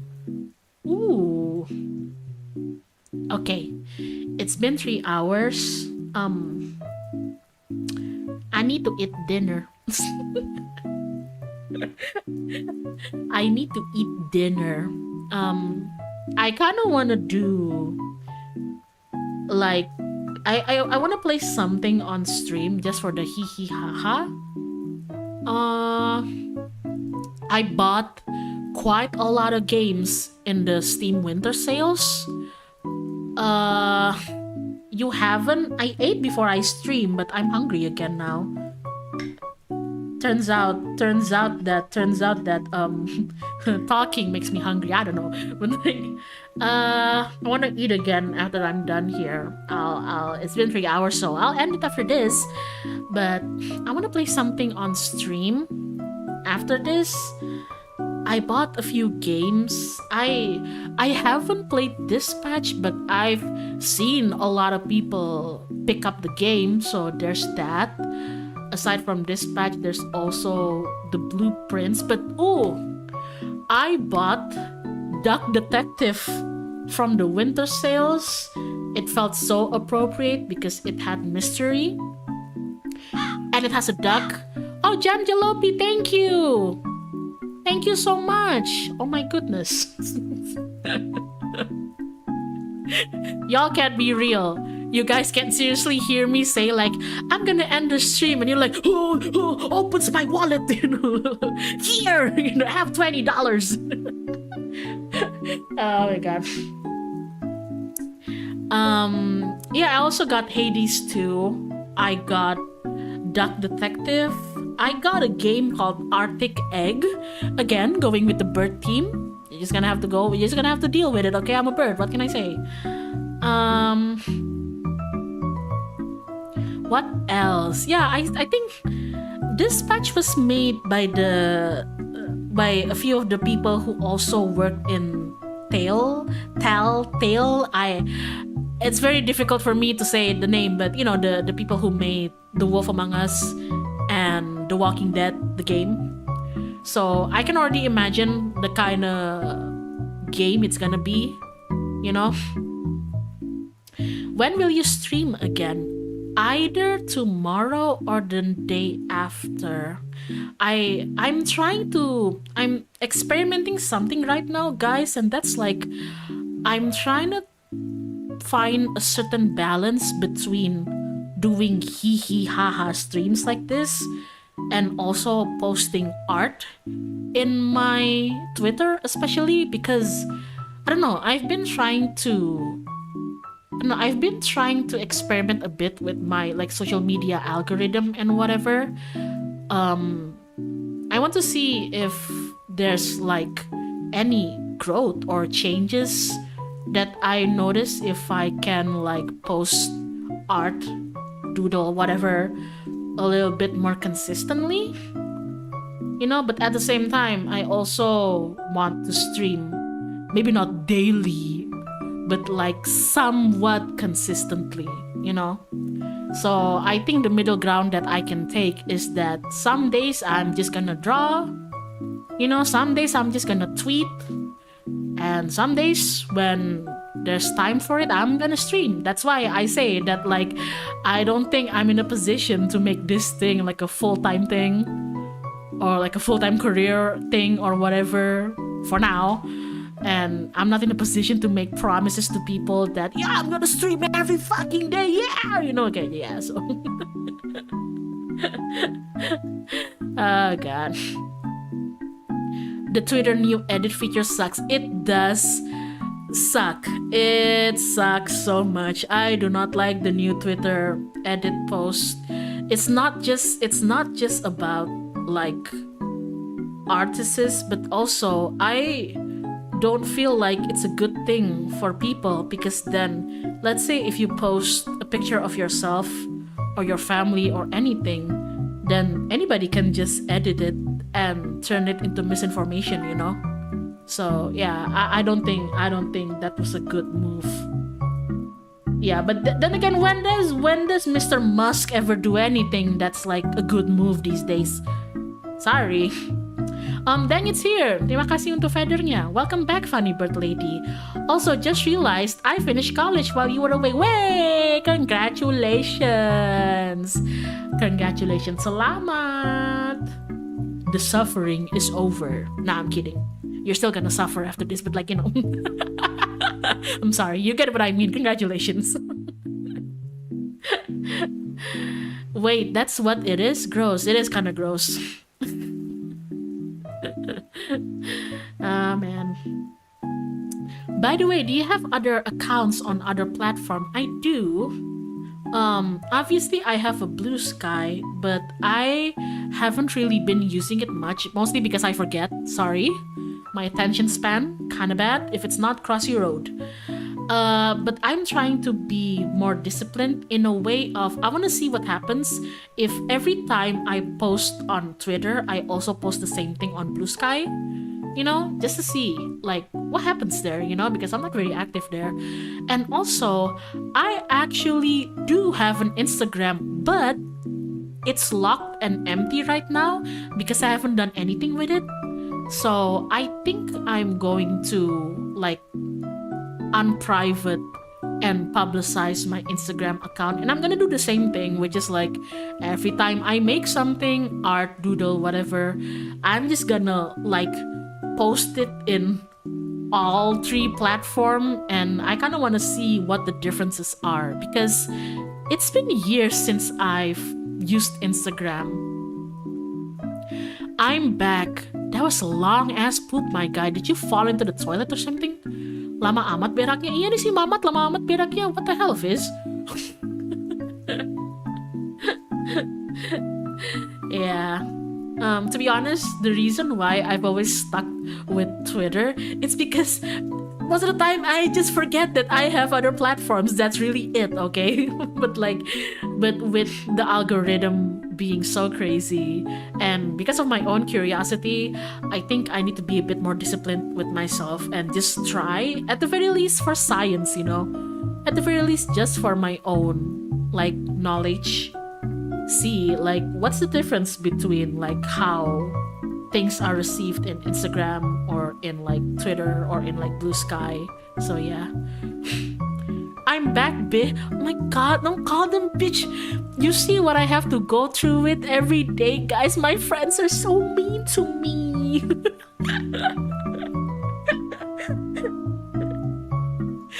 You see the kind of suffering I have to go through every day. My friends are so mean to me, bro.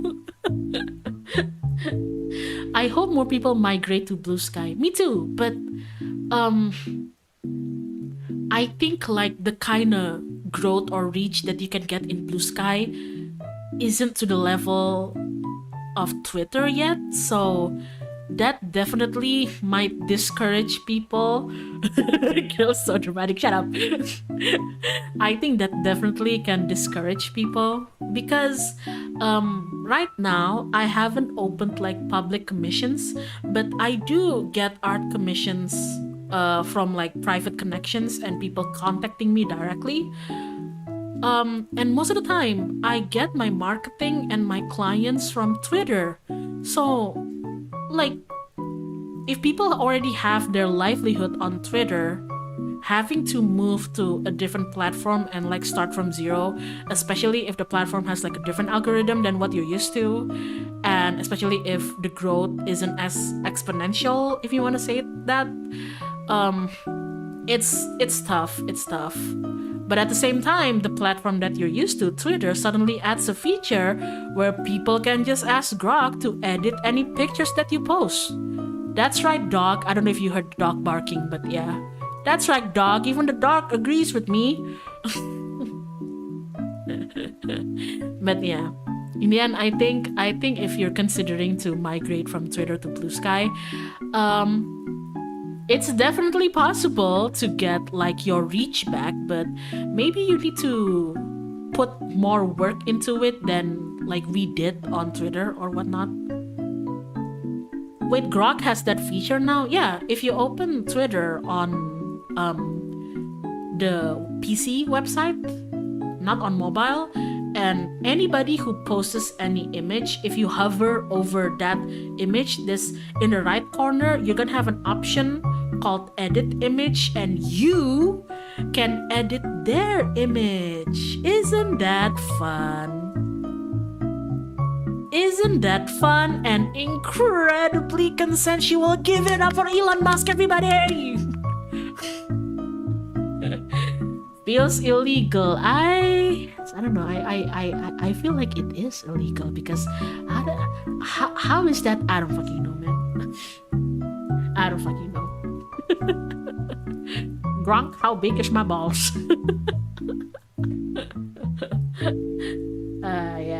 Yeah, I guess Blue Sky is a good choice, but main problem is that exactly it basically works like how Twitter used to, but like 10 years ago. James Norland, thank you so much for the tip. Welcome back, Coco. I'm prepping for my study abroad in Germany. Whoa! So sad news is I no longer have company money to donate to VTuber anymore. That's fine. Good news is I will have tuition money and potentially university money to donate to VTuber. Please use your tuition money for your tuition. This PSA has been brought to you by Please Don't Fucking Give Me Any More Money. Thank you.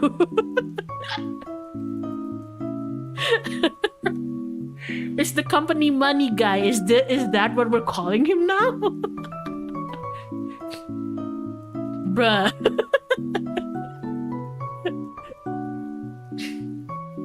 See, you guys need to know that some of my friends, I mean, it's not a serious consideration, but you guys need to know that some of my friends even encourage me like, hey, you know that some people, like some streamers or content creators or just like influencers, I guess, sometimes they have thrones. And I'm like, throne? And they're like, yeah, it's basically a website where you can like, you know, people can buy you gifts directly. You basically put your wish list publicly and people can basically buy you whatever on your wish list. And I told them I cannot do that. And they're like, why? But you take tips or donation. Yeah, because I'm scared. Okay? I am scared, so I will not be doing that. I will not be enabling you. No siree. Nuh-uh. I will not be enabling you guys. I get fucking scared because every time I tell people I'm doing fine, you know, they send me like fucking dollars and dollars, and I appreciate it. I'm not gonna say no to money. I love money. Who doesn't love money? You know, like I fucking love money. But like it scares me, okay? What if I'm chilling one day and suddenly like, oh, 6767 bought you an entire mansion in Beverly Hills. Coward? Yeah, I am a coward. Yeah, I am a coward. I'm a coward like that. I'm kinda scared. Isn't that only available in Amazon? I don't even know how that works. I've seen like Indonesian like content creator have it too. So look, I have no idea how it works, okay?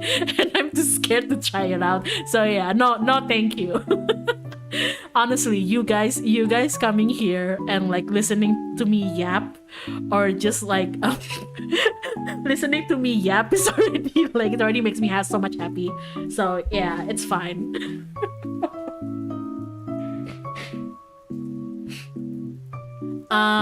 But yeah, I think now is a good point for me to end the stream. It's raining heavily again. I want to eat something. I'm kinda hungry. Thank you so much for stopping by and listening to me for the past, holy shit, that's 3.5 hours.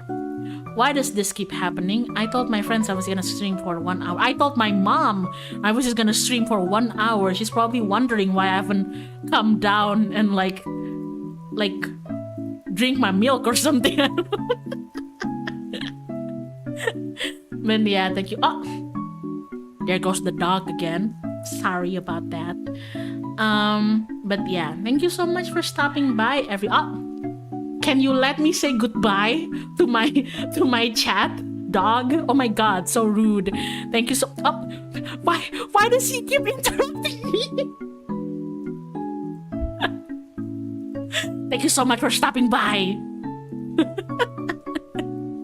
Stay warm and toasty in this winter month, cold ass month. You know, stay healthy, stay preppy, stay happy. I guess I'll see you guys soon, I hope. But yeah, goddamn, oh my god.